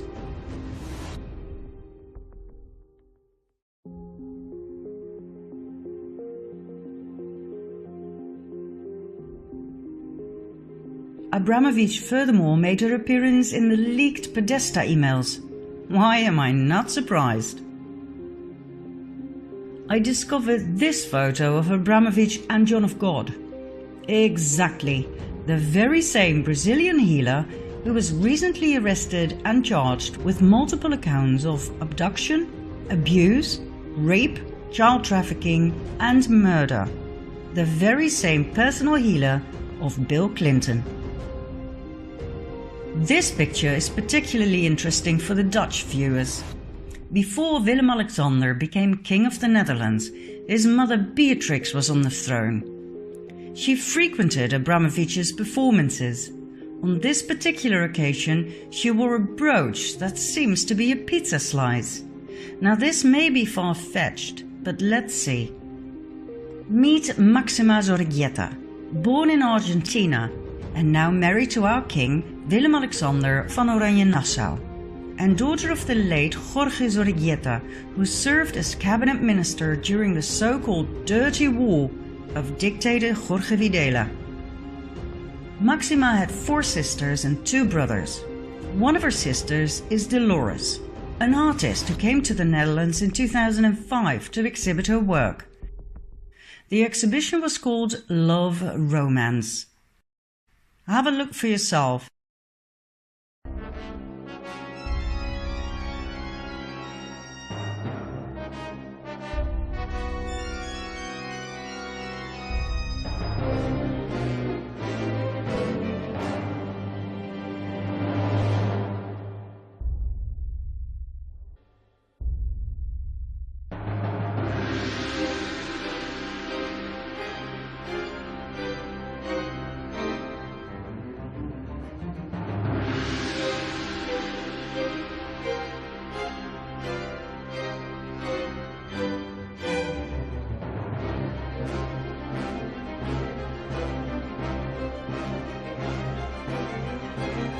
Is it just me, or is this insane?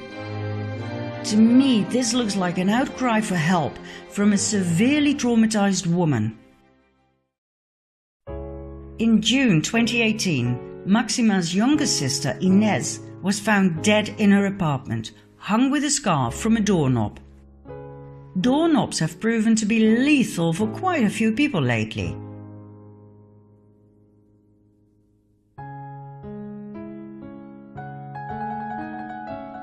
In other words, not suicide, but murder. Was Inez Sorreguieta about to spill the beans on the Cabal? Is that why she was silenced? Could this be true? Let's have a look at some other doorknob victims. Number 1. Lorraine Scott, fashion designer and former girlfriend of Nathan Rothschild, one of the world's most wealthy families.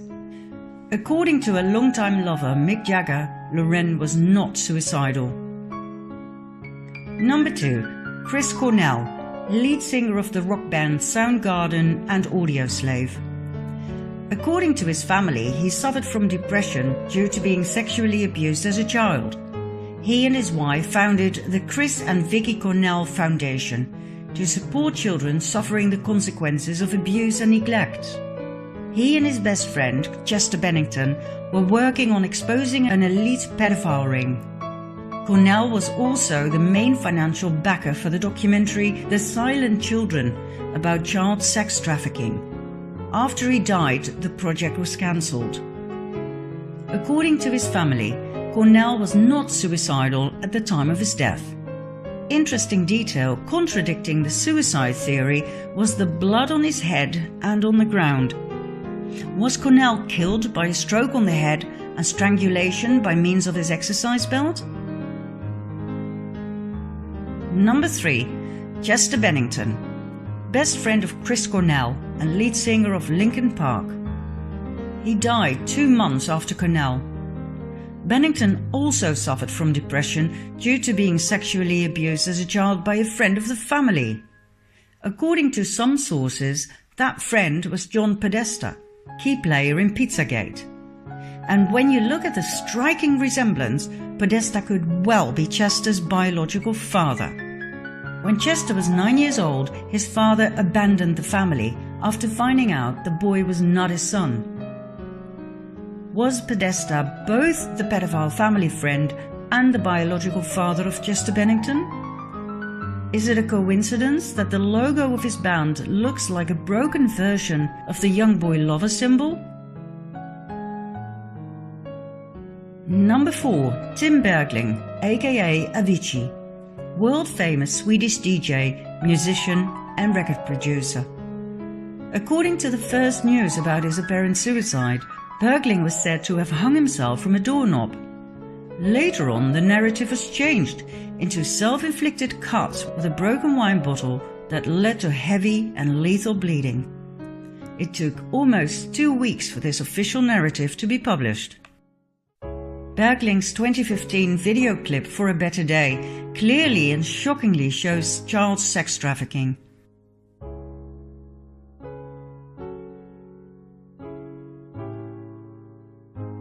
At the end of the video clip, Bergling turns out to play the part of the abused boy, now grown up and ready to take revenge on his abusers. Did he actually experience these horrors in his childhood? Was he murdered for bringing this out into the open? Bergling's family believes he did commit suicide, yet his girlfriend expressed her disbelief. Number 5. Annabelle Nielsen, ex-wife of Nathan Rothschild, who also lost Lorraine Scott through hanging, remember? According to her family, she died of a stroke, but according to friends, she was found hanging by a scarf from a doorknob. Number 6. Aaron Swartz, computer programmer and activist for internet freedom, for which he founded Demand Progress and Reddit. He died after hacking into MIT and JSTOR. Swartz was arrested and charged with computer fraud. However, 1 week after his alleged suicide, it became apparent that Swartz had leaked the hacked documents to WikiLeaks. One can only speculate as to the contents. Number 7. Kate Spade, American fashion designer.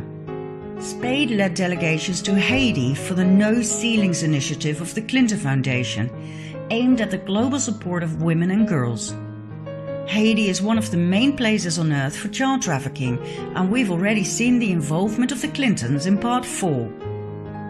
What did Kate Spade know that led to her death? Why did her husband Andy appear in public 2 days after her death wearing a rat mask? Was Kate about to rat to betray the Clintons?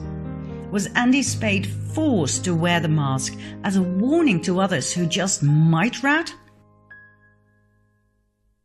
Number 8. Anthony Bourdain, celebrity chef, TV presenter and author. Bourdain openly criticized Hillary Clinton on multiple occasions.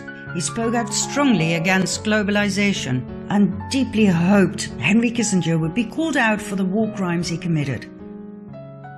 Bourdain had been to Pedophile Island, Haiti, to shoot an episode for his TV program No Reservations. A month before his death, he posted a tweet about the wrath of Hillary Clinton he had experienced.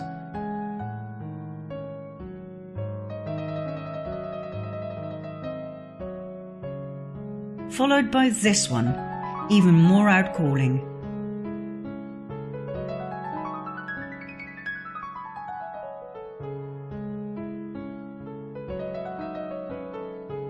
And then Bourdain died a sudden and unexpected death. So, what are we dealing with here? The world has obviously gone mad. We've already seen the normalization of pedophilia. Now the elite takes it a level higher, worshipping the devil and normalizing cannibalism. You don't believe me? Watch this.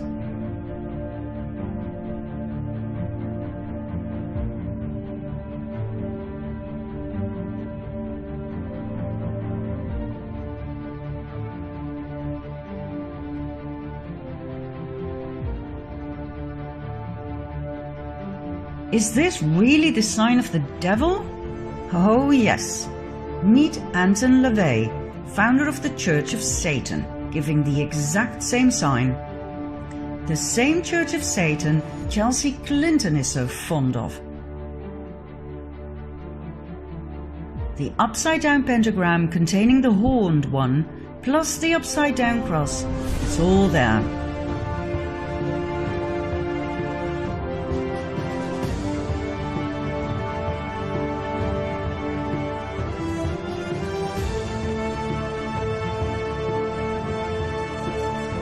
So, we have Satan,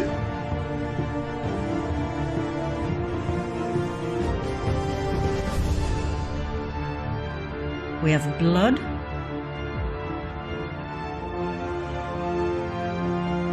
we have body parts,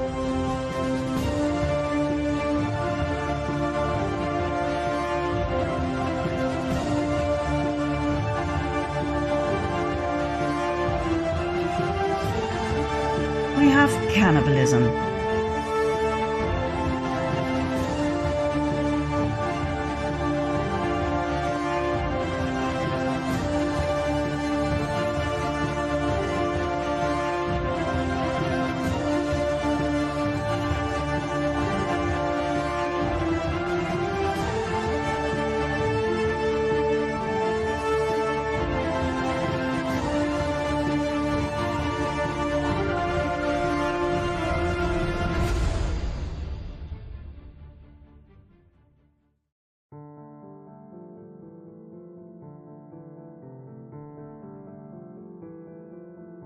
Statues of Moloch, an expression of the devil, are now watching over several American cities.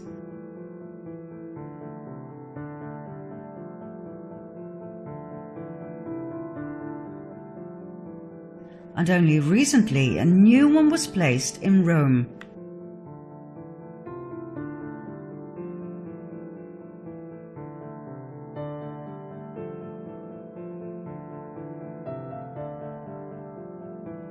Let's go back to the Dutch royal family and see how far this insanity goes. You've already met King Willem-Alexander and his beautiful Argentinian wife Maxima. They both have very interesting fathers. Maxima's father, Jorge Zorrigueta, was Minister of Agriculture in the regime of General Jorge Videla, a military dictator who ruled Argentina from 1976 till 1981 and who was responsible for the kidnapping, torture and murder of an estimated 30,000 people. As part of the Videla government, Zorrigueta must have known about the atrocities, but he claimed not to have been aware of the so-called Dirty War. In 2006, Zorrigueta was discredited once again during a lawsuit against the top of the Banca Repubblica for money laundering the profits of drugs and weapons trade. Zorrigueta was on the board of directors between 86 and 96, the time of major deals between the bank and drug cartels. But once again, he came out clean due to bribery and corruption. His daughter Maxima didn't meet Willem-Alexander until 1999 in Spain. At least that is the official narrative, which is weird as the Dutch royal family had known the Zorriguetas for generations. Why did they lie about that? Prince Bernhard, Willem-Alexander's grandfather, frequented Argentina and the Zorriguetas even before World War II.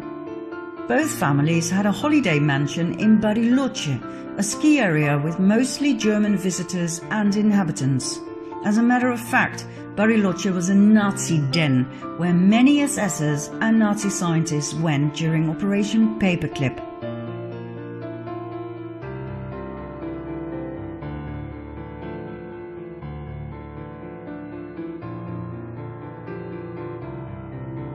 I was taught in school that the Nazi leaders were all convicted in the Nuremberg trials, that justice was served.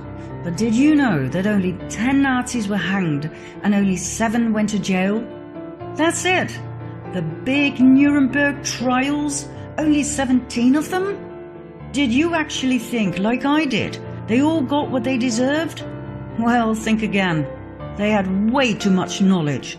Most of them were welcomed with open arms. NATO, NASA, they all loved them.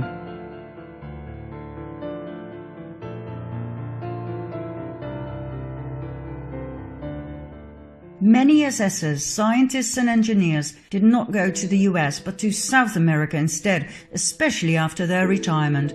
Argentina was very popular among them, especially the inhabitable Patagonia, where they were safe from post-war Nazi hunters. Bariloche was such a place. Big Nazi names such as Erich Priebke, responsible for and actively participating in the killing of 335 Italian men and boys in 1944. Reinhard Kops, SS officer who helped many Nazis escape to Argentina after the war. Josef Mengele, the Angel of Death from Death Camp Auschwitz, where he performed horrific experiments on children. And Adolf Eichmann, one of the major organizers of the Holocaust, all lived in Bariloche, later the favorite ski location of the Dutch royal family and the Zorriguetas. Both King Willem-Alexander's father and his grandfather were German. Both were part of the Nazi movement. Klaus von Amsberg, Willem-Alexander's father, was a member of the Hitler Youth. His parents were active participants in Hitler's NSDAP. When journalist Wim Klinkenberg wrote an article about Prince Klaus's Nazi past in Panorama magazine of December 1965, Dutch Prime Minister Kals personally interfered. He was tipped about the contents of the article, in which clear evidence was presented that completely contradicted the official story about our prince's past. Kals ordered all 420,000 magazines that had only just been printed to be destroyed. Incriminating evidence, documents, letters, etc. against the Dutch royal family were stolen from journalist Klinkenberg's home. The people of the Netherlands were not to find out about the dark side of the royal family. King Willem-Alexander's grandfather, Bernhard von Lippe-Biesterfeld, was member of Hitler's NSDAP, the SA, and the SS, where he served Himmler's elite cavalry, the Equestrian SS. During the Nuremberg trials, the Equestrian SS was the only division that was not prosecuted, so that Bernhard von Lippe-Biesterfeld, by that time married to the Dutch Queen Juliana van Oranje-Nassau, would remain safe from prosecution and from scrutiny. Do you realize how much power the Dutch royal family must have had to accomplish this? I wonder how many Dutch people know about this. I was taught in school that Bernhard was a war hero, that he served the British Secret Service, that he even wanted all 200 Dutch SSers executed at the end of the war. So many lies. At his wedding with Queen Juliana, the orchestra was asked to play the Nazi song of the NSDAP. The director of the orchestra, Peter van Anrooy, refused, as did some of the musicians. But Bernhard made it happen. The song was played, many guests offered the Nazi salute, and the musicians who had been willing to play the song were later rewarded with a medal. During the war, Royal Shell gave millions of tons of crude oil to Hitler for free, a deal set up by Prince Bernhard. The crude oil was used for the Nazi tanks to invade and conquer the Netherlands. The people of the Netherlands were handed over to the Nazis by their royal family. Most Dutch people are completely unaware of this, even though these facts are quite easy to find when you start searching for the truth. We've just never been told. Bernhard was corrupt to the core. He accepted a major bribe, $1.1 million, from Lockheed in 1976. He was scrutinized for being president of the Worldwide Fund for Nature and the Prince Bernhard Nature Fund, while being a passionate hunter and killer. More about Bernhard's hunting parties in a bit. Bernhard was a notorious womanizer. The maids of the royal palaces were terrified of him and knew very well they had to keep their doors locked at night. He had several illegitimate children, two of whom he officially acknowledged, Alexia and Alicia. Juicy little detail is that Alicia's mother was the daughter of Nazi test pilot Hannah Reich and Werner von Braun. That's right, the Nazi rocket scientist who was welcomed by the US in 1945 during Operation Paperclip to continue his work for NASA. Werner von Braun and Bernhard both had served in Himmler's cavalry, the Equestrian SS. They went way back. In 1952, Bernhard visited his old buddy Werner and took advantage of his daughter and left her pregnant. After that, he was no longer on speaking terms with the mother of his illegitimate child, as he put it himself. Bernhard was a much more powerful SSer than most people realize. Before, during and after World War II, he cherished and maintained his contact and friendships with other SS officers, both in Argentina, where he went on so-called trade missions for the Netherlands, and in Germany, which has always been denied by the royal family and the Dutch Central Intelligence Agency. Bernhard also founded the Bilderberg Group, where political and industrial leaders gather once a year to discuss, well, nobody really knows, as it's highly secretive. You can only become part of this exclusive group upon invitation. When Prime Minister Luns tried to enter the conference in 1977, he was literally thrown out. There's one thing all researchers agree on: the Bilderberg Group is definitely Cabal. There's one more thing Bernhard was known for, and this is where it gets really dirty. It's the main reason why I put so much emphasis on our royal family. And this is something everybody needs to know. Come quickly to part 8.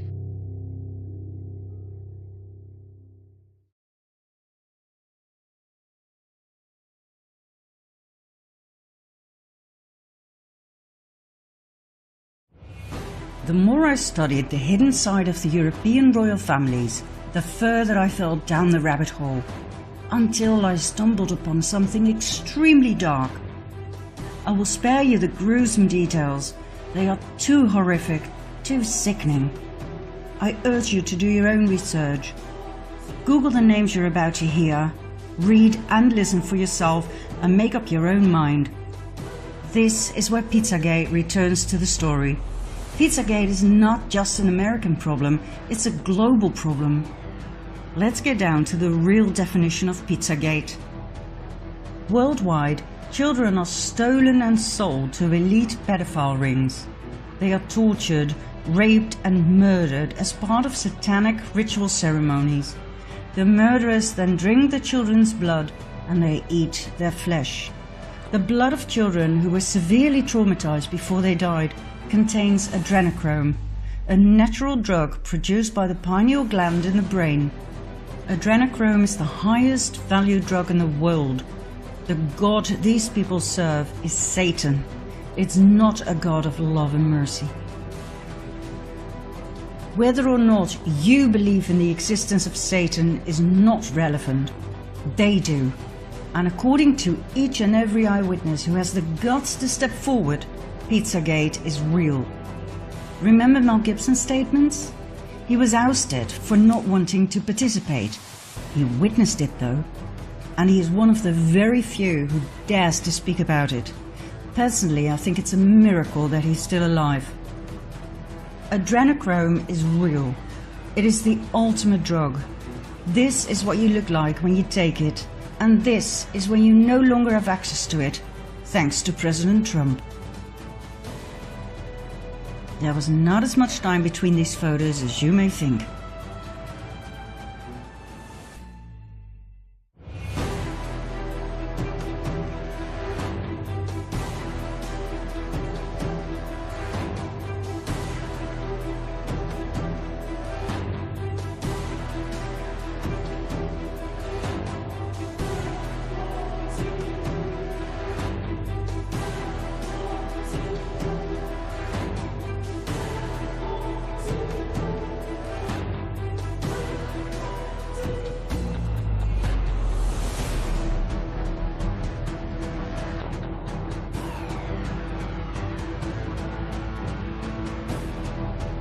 Not many children survive the satanic ritual ceremonies. The very few ones that do were not meant to be killed. They were there to sexually serve the elite. Royalty, sheikhs, top politicians, bankers, judges, church leaders, worldwide. Most survivors were born into satanic cult families. When you study all of the survivors' accounts, you will see they have a lot in common. The same description of the atrocity inflicted upon them, the same names of perpetrators, and the same elite they belong to. The problem, however, is that these survivors are not believed by most people. It's easier to assume that they're insane or attention seekers than to face the horrible truth. Furthermore, not many survivors dare to step forward. They are simply too traumatized. I spent countless hours listening to their horrifying accounts. I read police reports, and I am convinced these people are not crazy. They are not attention seekers nor liars. Their stories are consistent. Please do your own research and find out about the following victims and/or eyewitnesses. The Dutch Annemarie van Blijenburg, Toos Nijenhuis, Anneke Lucas, and Ronald Bernard. The Irishman Richard Kerr, brother and sister Gabriel and Eliza Dearman from the UK, the American Sarah Ruth Ashcroft, and the Australian Fiona Barnett. Whenever a child sex offender was arrested in the Netherlands and its neighbouring Belgium, think Mark Dutroux, Roberts Mickelsons, they all swore they were supplying children for a large elite network. They were not believed. They were presented to the public as lone wolves, operating on their own. Most viewers will now once again experience some more cognitive dissonance. But hey, remember when the first reports emerged about the sexual abuse of boys and girls by Catholic priests and nuns? At first nobody believed it. People were too shocked to handle it. But now, so many years later, it is common knowledge to most people. The church paid millions of dollars to its victims in an effort to silence them. We now have the evidence. We have numbers, statistics. People have grown used to the idea that priests, bishops and cardinals raped children on an enormous scale. And if you think the popes washed their hands in innocence, you're in for a big shock. Now I realize that satanic cult offerings of babies and children is a step further than sexual abuse, but I can assure you that more and more victims will soon speak up. And step by step people can work their way through their cognitive dissonance so that soon we'll be able to save these children. Where do these children come from? How come they can simply disappear without a trace? Without worried parents who report them missing?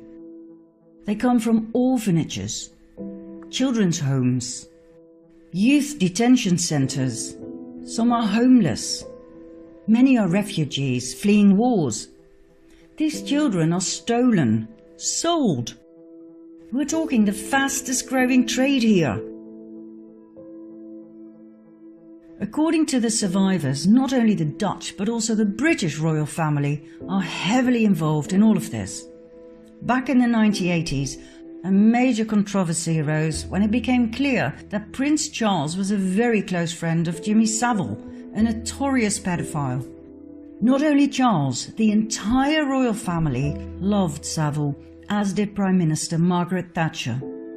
Savile was named by many victims and was said to have been extremely violent and cruel. He was never prosecuted and died a free man. Then there's the interesting close friendship between Prince Andrew and convicted pedophile Jeffrey Epstein.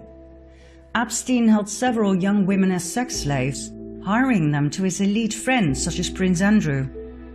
The royal family has always denied the allegations.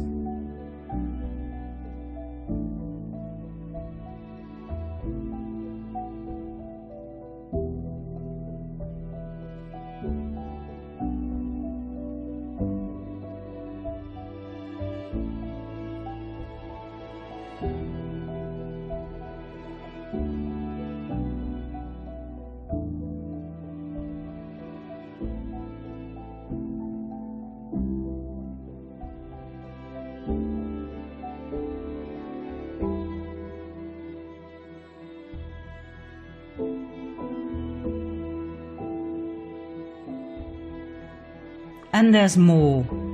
In 2015, a video emerged, shot by a Swedish tourist at Buckingham Palace.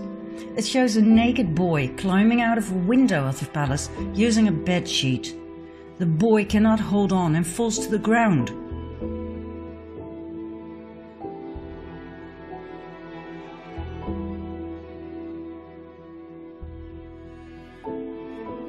The mainstream media tried their utmost best to debunk the video. Buckingham Palace declined to comment on the video, and the Metropolitan Police said they had no reports of the incident. Now, I don't know what it is with the royal family, but something's definitely weird. Have a look at Prince William's wife Kate, right after giving birth in 2018. Why on earth would she pick a dress that is identical to the one in the horror movie Rosemary's Baby, where Rosemary gives birth to Satan's child? What kind of an insane coincidence is that? According to the satanic ritual abuse survivors, the popes too were and are heavily involved. Pope Francis, Pope Benedict. Like I said, they do not wash their hands in innocence. On the contrary.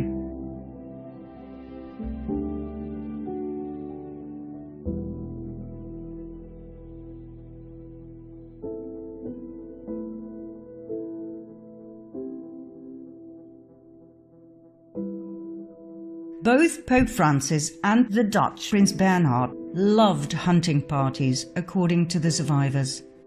Once again, I will do you the great favour of sparing you the disgusting details, but it boils down to this. The hunting parties took place in secret in forests, most of which belonged to royal estates in several European countries. The participants, all part of the before-mentioned elite satanic pedophile cult, would hunt down children, rape them, murder them, and cut off their genitals as a trophy. In February 2013, former Pope Benedict Joseph Ratzinger was prosecuted and sentenced by default for crimes against humanity by the International Tribunal into Crimes of Church and State. Ratzinger's crimes included child trafficking and protecting priests who had raped children. Is this why he stepped down, even though being a pope is a nomination for life? Interesting little detail is that lightning struck St. Peter's twice, only moments after his resignation. The same verdict followed for Pope Francis.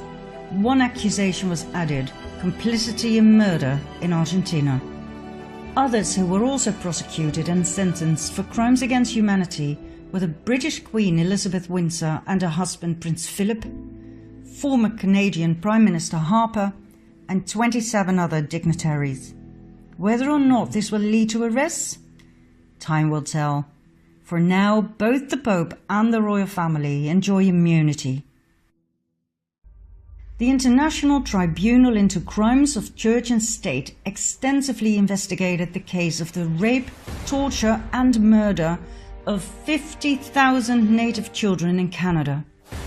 The United Church of Canada, the Anglican Church and the British royal family played a major role in this case, as did the Dutch royal family, who fled to Canada to be safe from World War II. As far back as 1942, an investigative journalist of the Canada Gazette thoroughly studied the case and came to the shocking conclusion that 50,000 native children had disappeared from 80 Canadian Indian residential schools, and that 31 mass grave sites have been found inside the school grounds containing the remains of children.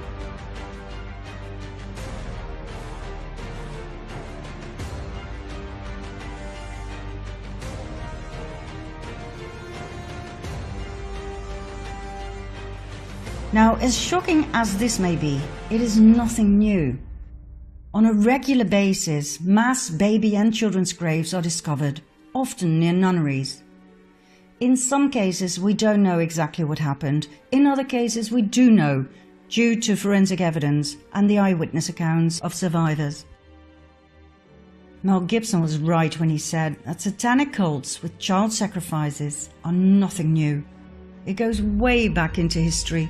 For thousands of years, children have been murdered to please Satan, Lucifer, Baal, Moloch, or whatever you want to call him.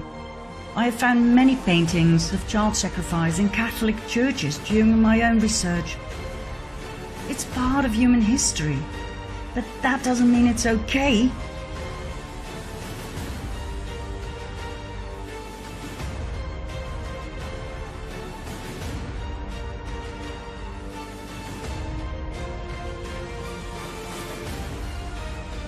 We all know about the Aztecs and the human sacrifices, and we can deal with that, for it's old. But until recently, I was not aware of any of this. I'd never heard about Pizzagate and satanic Luciferian cults with child sacrifice.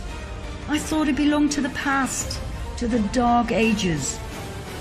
Well, I guess we're still living in the Dark Ages. All of the satanic cults are connected, worldwide. People at the highest level are only at the highest level because they participate. And once you're in for life, through blackmail with pictures and video footage taken in secret. And some don't even need blackmail, they simply thrive on the pain and suffering of others. Some names have been named, others will follow soon. The people will be shocked to the core when this comes out. Let me give you one piece of advice. When the video of Hillary Clinton and her right hand Huma Abedin raping, torturing, mutilating and killing a little girl comes out in the open, do not watch it. You will not sleep again.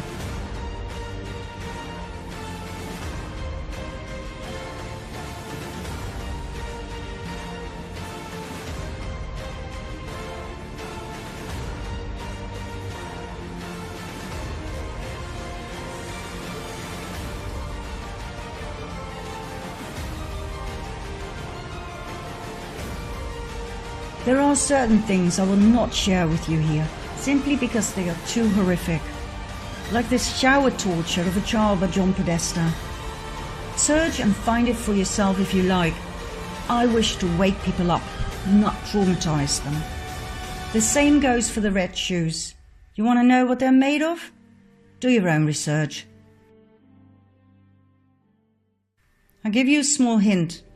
The tradition of red shoes for the elite goes all the way back to the Byzantine tradition, when kings would wear them as symbols of bloody martyrdom. The video, by the way, was found on the confiscated laptop of Anthony Weiner, the ex-husband of Huma Abedin. It was stored together with thousands of other files in a folder called Life Insurance. Talk about blackmail. Weiner, by the way, was sentenced to serve 21 months in prison for sending sexual texts to a minor back in 2017. Oh, and the good news is, Weiner's laptop has officially been accepted in court as evidence. I can assure you we'll be hearing a lot more about its contents very soon. Now, what happens when you try to make any of this public? Either your TV career ends right there and then, or you get a heart attack,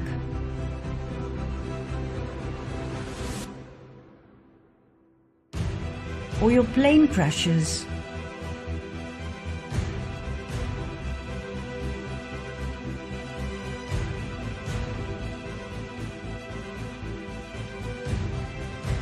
or you end up dead in a hotel room.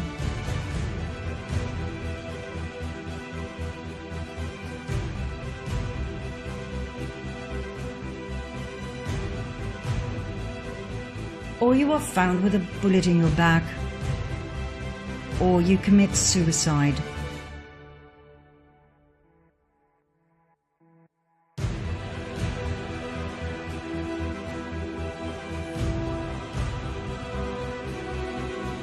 And guess what? I haven't even shown you the real top of the pyramid of power yet, just the visible top. Did you think the Rothschilds, the Rockefellers, George Soros, the government leaders, even the royal families, did you think they are the top of the 1%? They are not. There is a very dark order above them all, making puppets of everybody else, even of kings and queens. Ever heard of the Jesuit order? Did you know that there are 3 popes instead of 1? Ever heard of Agenda 21? Of its sequel, the depopulation program? This is so big, it does not fit in this first documentary. It will form a film of its own, which I promise to present in a very near future. What I wish to give you now is hope. After all of this misery, it's time for some light. And the good news is, there is plenty of that. Come with me, finally, to the good news in part 9 and 10.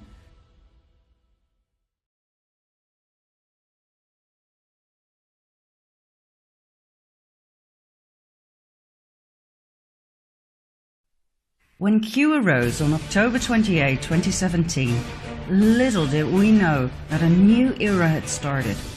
Something big, something massive started unfolding before our very eyes, but most people remained completely in the dark. Through the Q drops, hints, clues and questions were planted like seeds, waiting for humanity to be picked up, researched and unraveled. Bit by bit, we, the people, woke up. Using other means than the mainstream media, the QAnons started communicating with each other through Facebook, Twitter and other social media. The same social media that was set up by the Cabal to monitor the people 24/7 were now used to find each other and to spread news and findings. There was no stopping us anymore. People in France went out into the streets in yellow vests, showing President Macron that they no longer complied. What started off with small groups evolved into mass protests. For over a year now, tens of thousands of people have been gathering every Saturday. Not just in France, but in Spain, Germany, the Netherlands, Sweden, Bulgaria, Turkey, Poland, Hungary, Taiwan, Australia, Iraq, Israel. The mainstream media tried to make people believe it was just a fading phenomenon, but the people saw through their lies. George Soros then intervened in his own special way. He paid his people to mingle with the Yellow Vests and start riots. The ever-successful way to discredit a group of protesters with peaceful intentions, made them look like vandals and aggressors. Soros's rats attacked the police. But this strategy didn't work either. His rats were not very smart. They forgot to put on yellow vests, and in the heat of the fight they shouted, "Paris! Paris! Antifa!" Then they forgot who they were supposed to attack, so they went for the yellow vests as well. Macron got scared. He told the French police to strike down the protests with all means necessary. But the police officers took off their helmets in solidarity with the yellow vests. What else could the Cabal do? Use extreme violence. Army forces were deployed. Snipers were put on rooftops to shoot at the yellow vests if necessary. Thousands of people got injured. People died. France is in the middle of a civil war, but the mainstream media remains silent. 23 yellow vests have died for believing in a better world.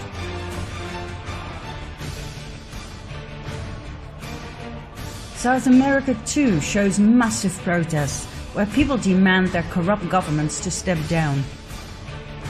The world is experiencing the biggest revolution ever. The worst nightmare of the Cabal has come true.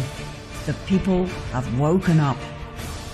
And contrary to other revolutions that humanity went through in the past, this revolution is one of knowledge, understanding of how things are run by the elite, and the willingness to work together to create a better world. A revolution of the people can only work when there is help at the top. That help was never there in the past, but now there is. That is what makes this revolution different. We have an ally at the top, an ally that we refer to as Q. Q is a group of people, not an individual. The intel Q provides is top level. I believe Q comprises of Donald J. Trump and some of his most loyal army generals. Without the help of the army top, the plan that is unfolding would never stand a chance. But there's more to Q than meets the eye. I am convinced there are some secret components that will be revealed soon.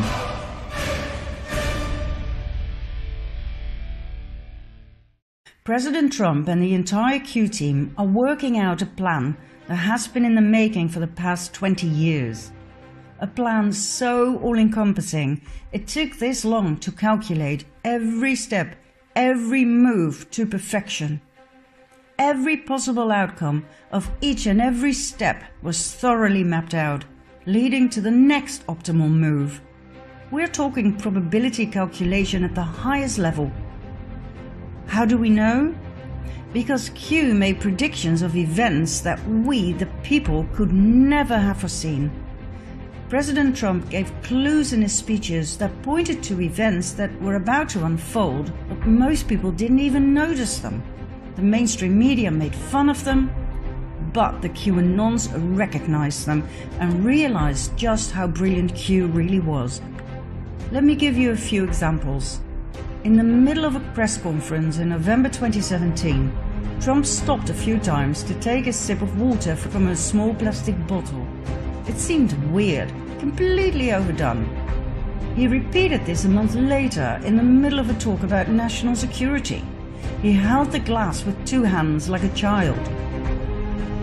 The mainstream media went hysterical, claiming the president was either retarded or suffering from some degenerative disease. The QAnons, however, knew immediately that he was pointing out something. The water bottle contained Fiji water. Fiji water is bottled on the Isle of Wakanda.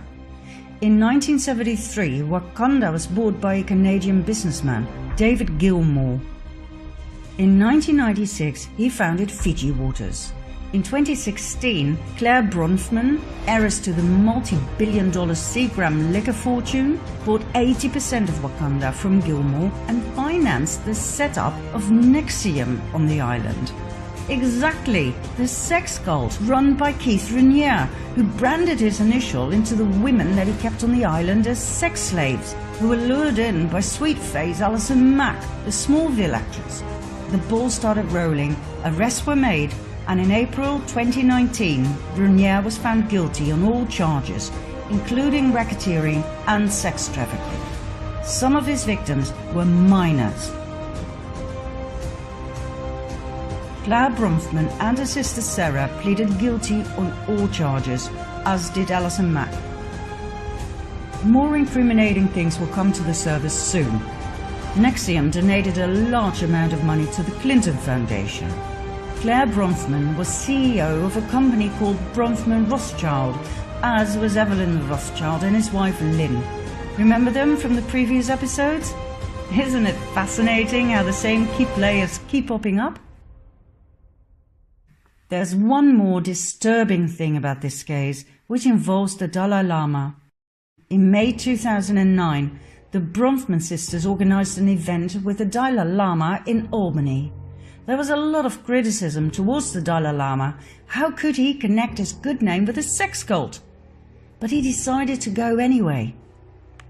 10 days after the event, the Dalai Lama Trust was founded. According to its tax filings, the trust received $2.2 million in donations in its first year. Was the Dalai Lama bought to connect himself to Nexium? According to an inside Nexium member, this was indeed the case. The Dalai Lama's office and the Bronfman sisters denied the allegation.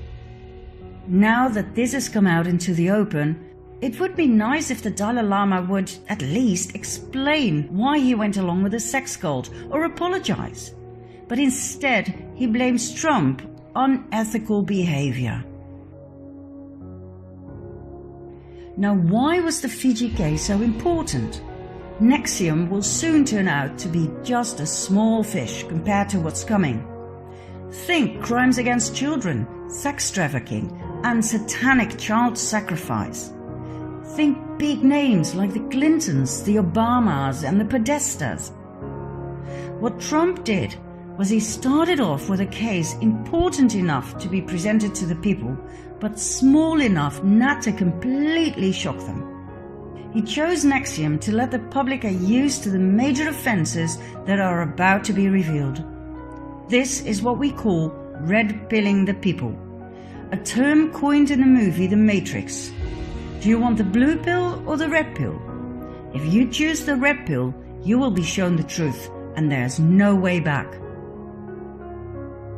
Here's another example of Trump's brilliant strategy. In June 2017, Melania boarded the presidential plane on her way to visit a youth detention center with Mexican migrant children who had been separated from their parents. She wore a coat with the text, "I really don't care, do you?" It was a strange choice, for the coat wasn't fashionable at all, and the text was quite provocative, to say the least. Once again, the mainstream media went into a frenzy, but the QAnons knew the Trumps were giving yet another clue.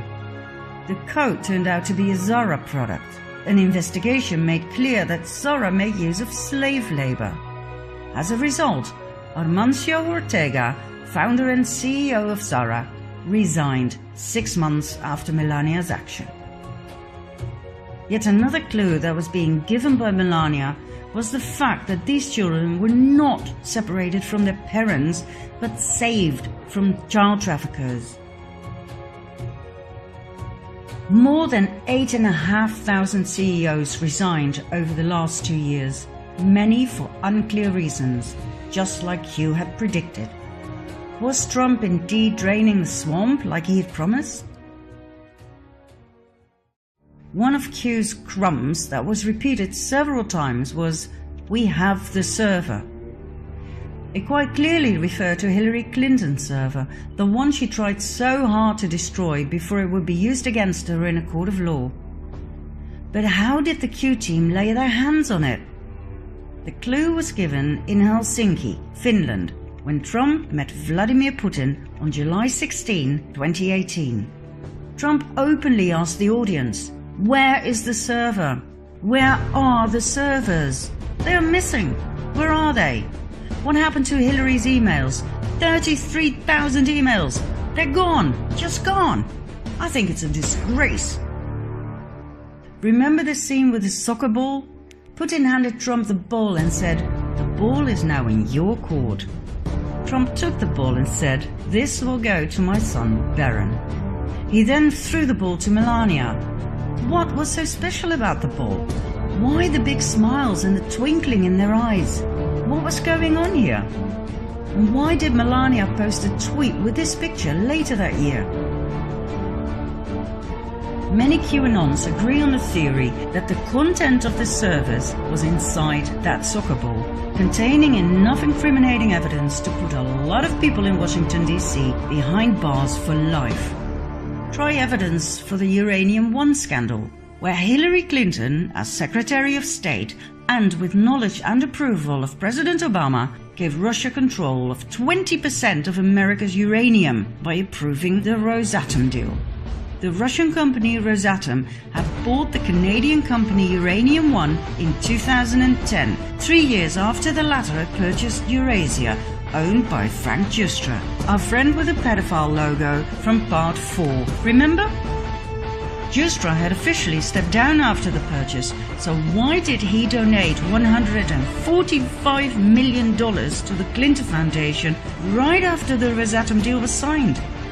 Why on earth was he too embraced by the Dalai Lama? And why the hell did he get the Dalai Lama Humanitarian Award when he is involved up to his ears in child trafficking? Why did Bill Clinton receive $500,000 for a talk in Moscow right after the Rosatom deal was announced? Do you know what we're looking at here? Bribery, corruption, pay to play, money laundering, and high treason. This was the real Russian collusion. Oh, by the way, why did Trump say this soccer ball was going to his son Barron? According to insiders, Barron is extremely intelligent with an IQ of 146. He is said to be incredible with computers, especially when it comes to hacking, cracking codes, passwords, etc. Bearing this in mind, I so understand the facial expressions that one fine day in Helsinki. Soon, very soon, there will be arrests, mass arrests. Everything has been laid out, 20 years of preparations. The CIA, FBI, DOJ, NSA, every three-letter agency has been cleared of deep state actors. How can you make arrests when the agencies are corrupted? You cannot. That's why Comey, McCabe, Brennan, and other key players had to go. That's why some of them suddenly stepped down while others were fired. The stage has been set. The world will be in for a major shock. How on earth are people going to respond when it becomes clear that Obama, Pelosi, Schumer, Feinstein, Strzok, Page, the Clintons, that they all tried everything they could possibly think of to impeach the President of the US? We will soon see that it went much further than just spying. It went as far as organized murder attempts.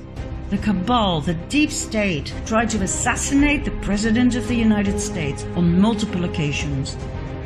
They tried to force Trump to go to war with North Korea, but after annihilating the Cabal strongholds there, he brought peace. They now try to force him to go to war with Iran, but I can assure you he will do the exact same thing. Annihilate the Cabal strongholds first, and then bring peace. Q said it would happen this way. First Korea, then Iran, Israel last.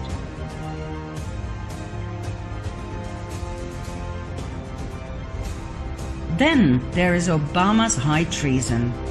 Everything you were told about him by the mainstream media will soon turn out to be false, falsified on purpose.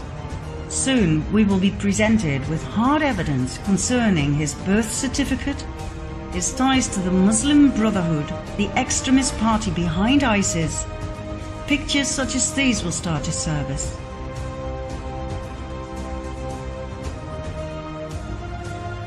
Obama and the Clintons integrated the Muslim Brotherhood in the American government at the highest level. Remember Huma Abedin, Hillary's right hand? Her parents were directly connected to the Muslim Brotherhood, as is her brother. Where do you think that leaves her? Remember John McCain? What was he doing in Iraq with the ISIS top 4? Why did Trump say they caught the 5 most wanted ISIS leaders? Not 4, 5. Did you notice something weird about the flag on his coffin? It was wrinkled. Only traitors get wrinkled flags. It was a code. High treason, death penalty. Did you really believe he died of cancer? Do you still believe Osama bin Laden was the enemy? That he was responsible for 9/11? That he set up Al-Qaeda? He was a CIA agent before he became the enemy. His American name was Tim Osman. Osama Osman. Did you hear about Team 6, the Navy SEALs who killed him? They all died 3 months later when the helicopter crashed. No eyewitnesses who might once tell the tale of what really happened. We've been lied to on a scale we cannot fathom just yet. History books will have to be rewritten. America was sold to the highest bidder by Obama, the Clintons, and the Bushes. Do you realize the state of shock people are going to be in when the truth finally hits the surface? Do you understand why Guantanamo Bay has been fully upgraded and expanded? Do you have any idea how many sealed indictments there are waiting for the perfect moment to be unsealed so that arrests can be made? More than 100,000. Many will be prosecuted for treason, some for high treason. High treason means capital punishment, death penalty. There will be chaos and shock, but there will be guidance from totally unexpected mystery guests. This moment in time is one that will make history, one that is unprecedented in the history of mankind. Do you think I'm exaggerating? Find out in our final part, number 10.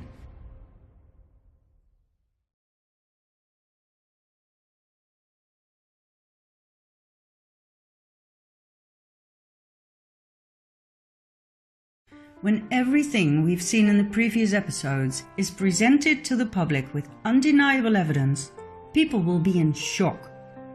The normal way to deal with shocking information is to first deny it and ridicule the messenger, then get scared, angry or depressed, and finally accept it as the new paradigm.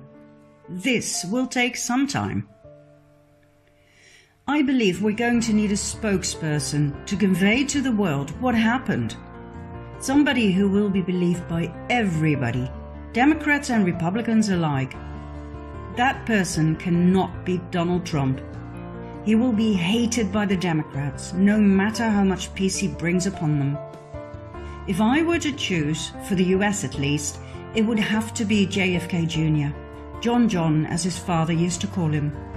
Loved and trusted by the entire nation, mourned by every American citizen. Too bad he is no longer amongst us. Or is he? When I first heard about the possibility of him still being alive, I thought, oh God, not yet another conspiracy theory. But when I did some more research, I started doubting. This is an aerial photograph of JFK's memorial. That's right, it's a Q. Remember this code? It was engraved in the ship bell on JFK's boat. Where we go one, we go all. JFK was murdered because he wanted to expose and get rid of the cabal. He intended to start with the CIA, just like Donald Trump. He too knew that the CIA had turned into an uncontrollable monster that no president or government could restrain, but he had no idea what he was up against. JFK was assassinated. Nobody will ever forget these pictures. John saluting at his father's funeral. The entire nation mourned. Junior grew up to be a lawyer. He swore he would avenge his father and take his killers to court, even if he had to bring down the government, as he put it. He ran for the New York Senate seat in 1999, as did Hillary Clinton. John would have won by miles. He was born to be the next president of the US. But it wasn't meant to be. On July 16, 1999, his plane crashed into the ocean. There were no survivors. All three on board, John, his wife Carolyn, and her sister Lauren, died upon impact. Their bodies were retrieved and cremated. The remains were kept in Tiffany blue boxes before they were scattered at sea. The entire nation was in shock. Donald J. Trump was in shock. He and John were close friends. When John died, Trump swore he would finish his mission. He promised he would take the murderers of JFK, Sr. and Jr. to court. He swore to drain the swamp. Could John Jr. still be alive? Is it possible that he staged his own death, knowing there was no way he would survive the wrath of the cabal?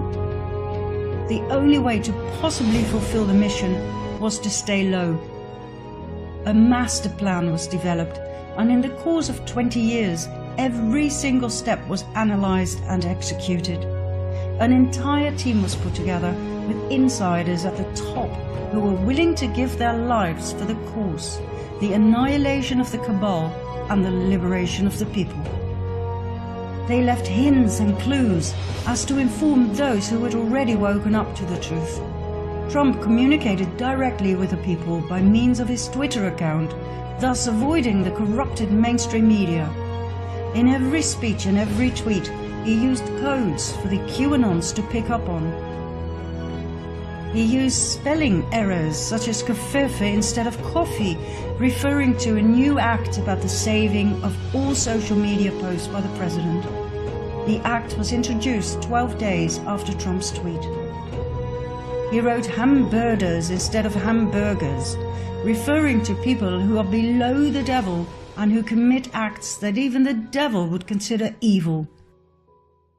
He wrote smoking gun instead of smoking gun, referring to the secret, perverted orgies of John Podesta and friends.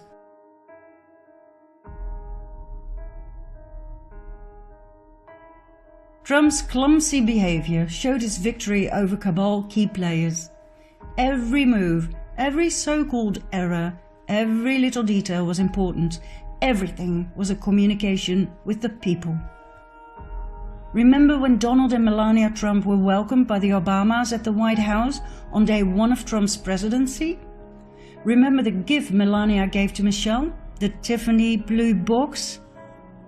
What does that remind you of? Remember the Tiffany blue coat Melania was wearing?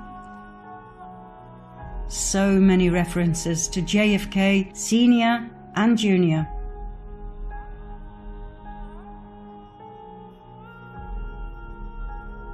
There's one more clue that John might indeed have staged his own death.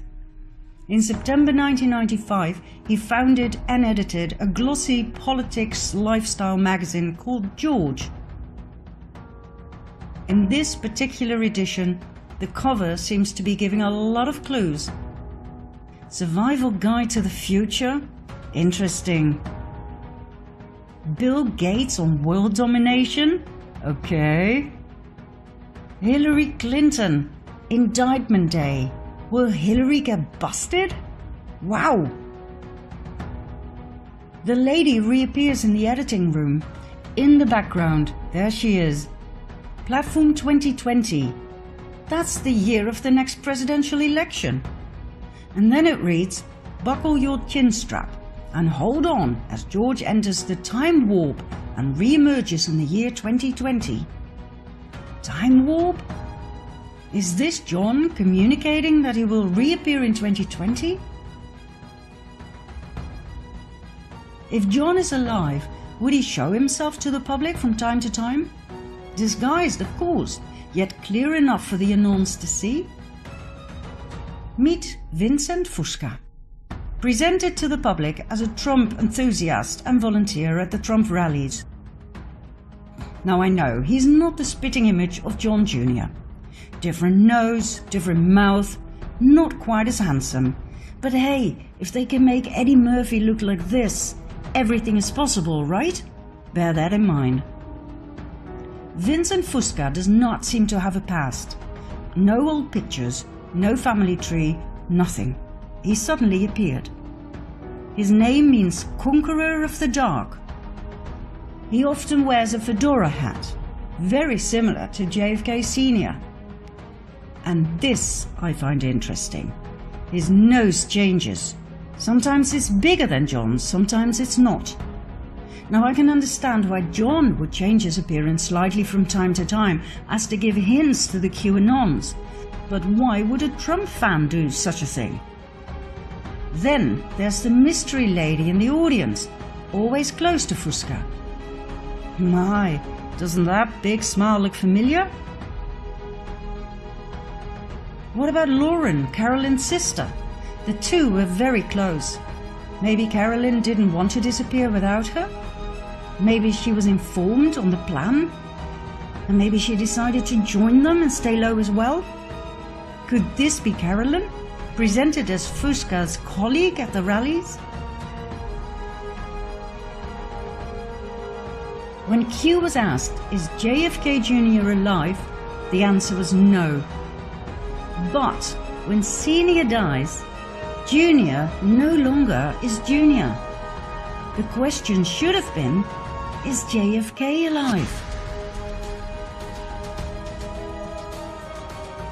Where does all of this leave us? With the perfect spokesman when he is needed. And that may be sooner than you think. As soon as the FISA documents are released, the sealed indictments are unsealed and the arrests are made, that's when I expect him to step forward.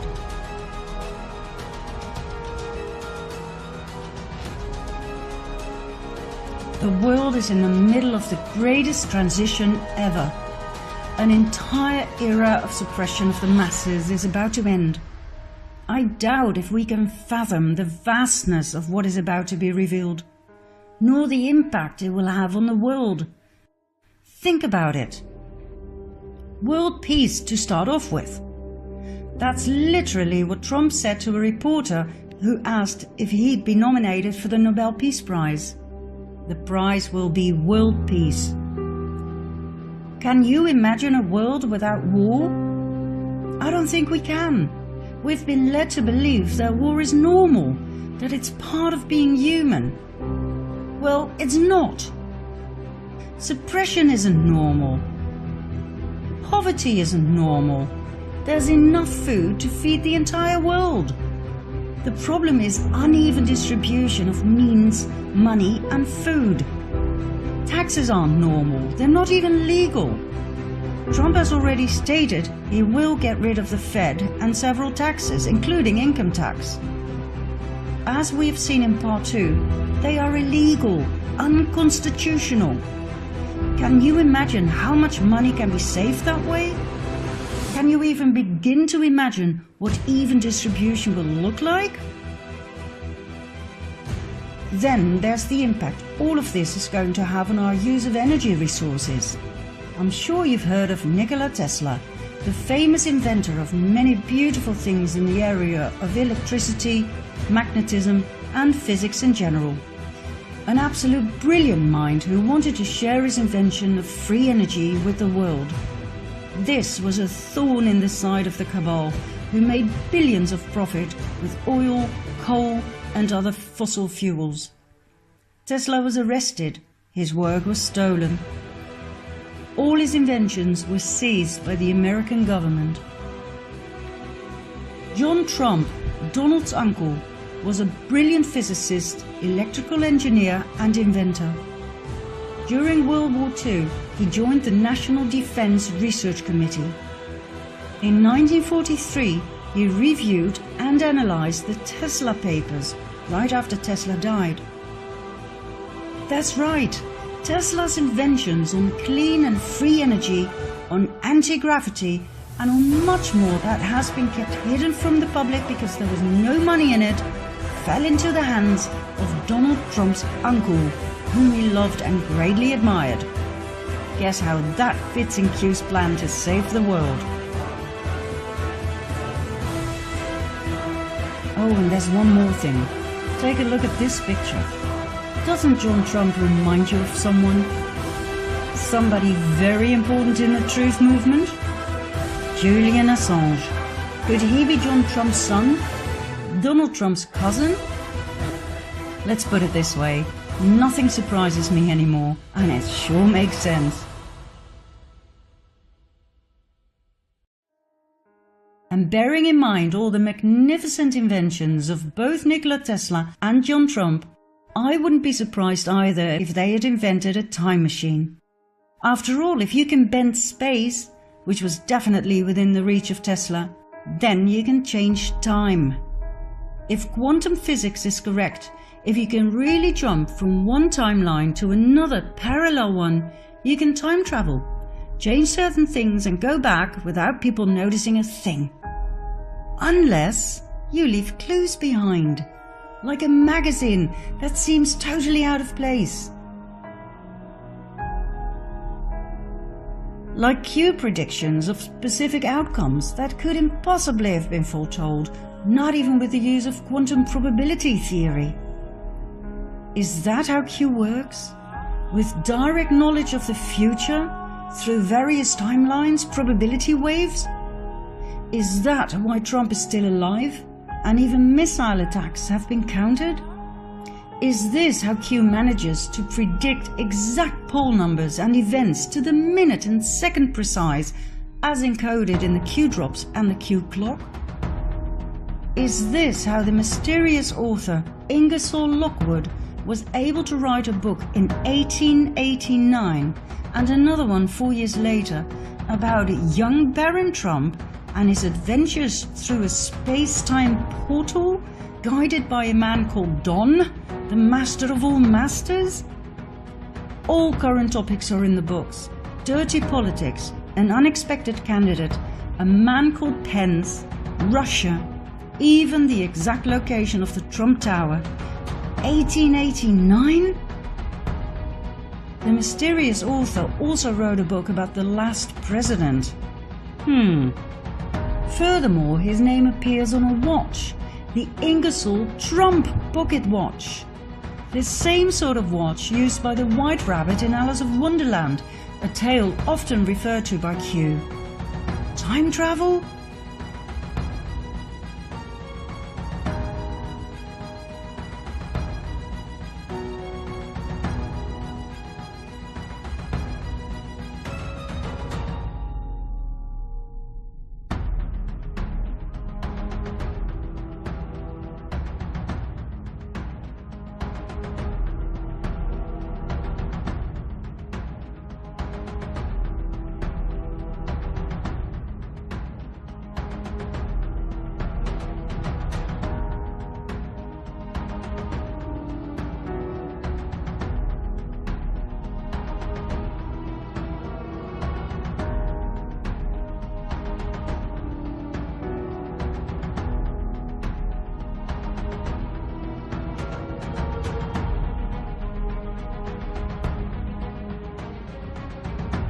The world as we know it is about to end. What is awaiting us is a new era of peace, liberty, equality and harmony. The dawn of the golden age as described in each and every source text.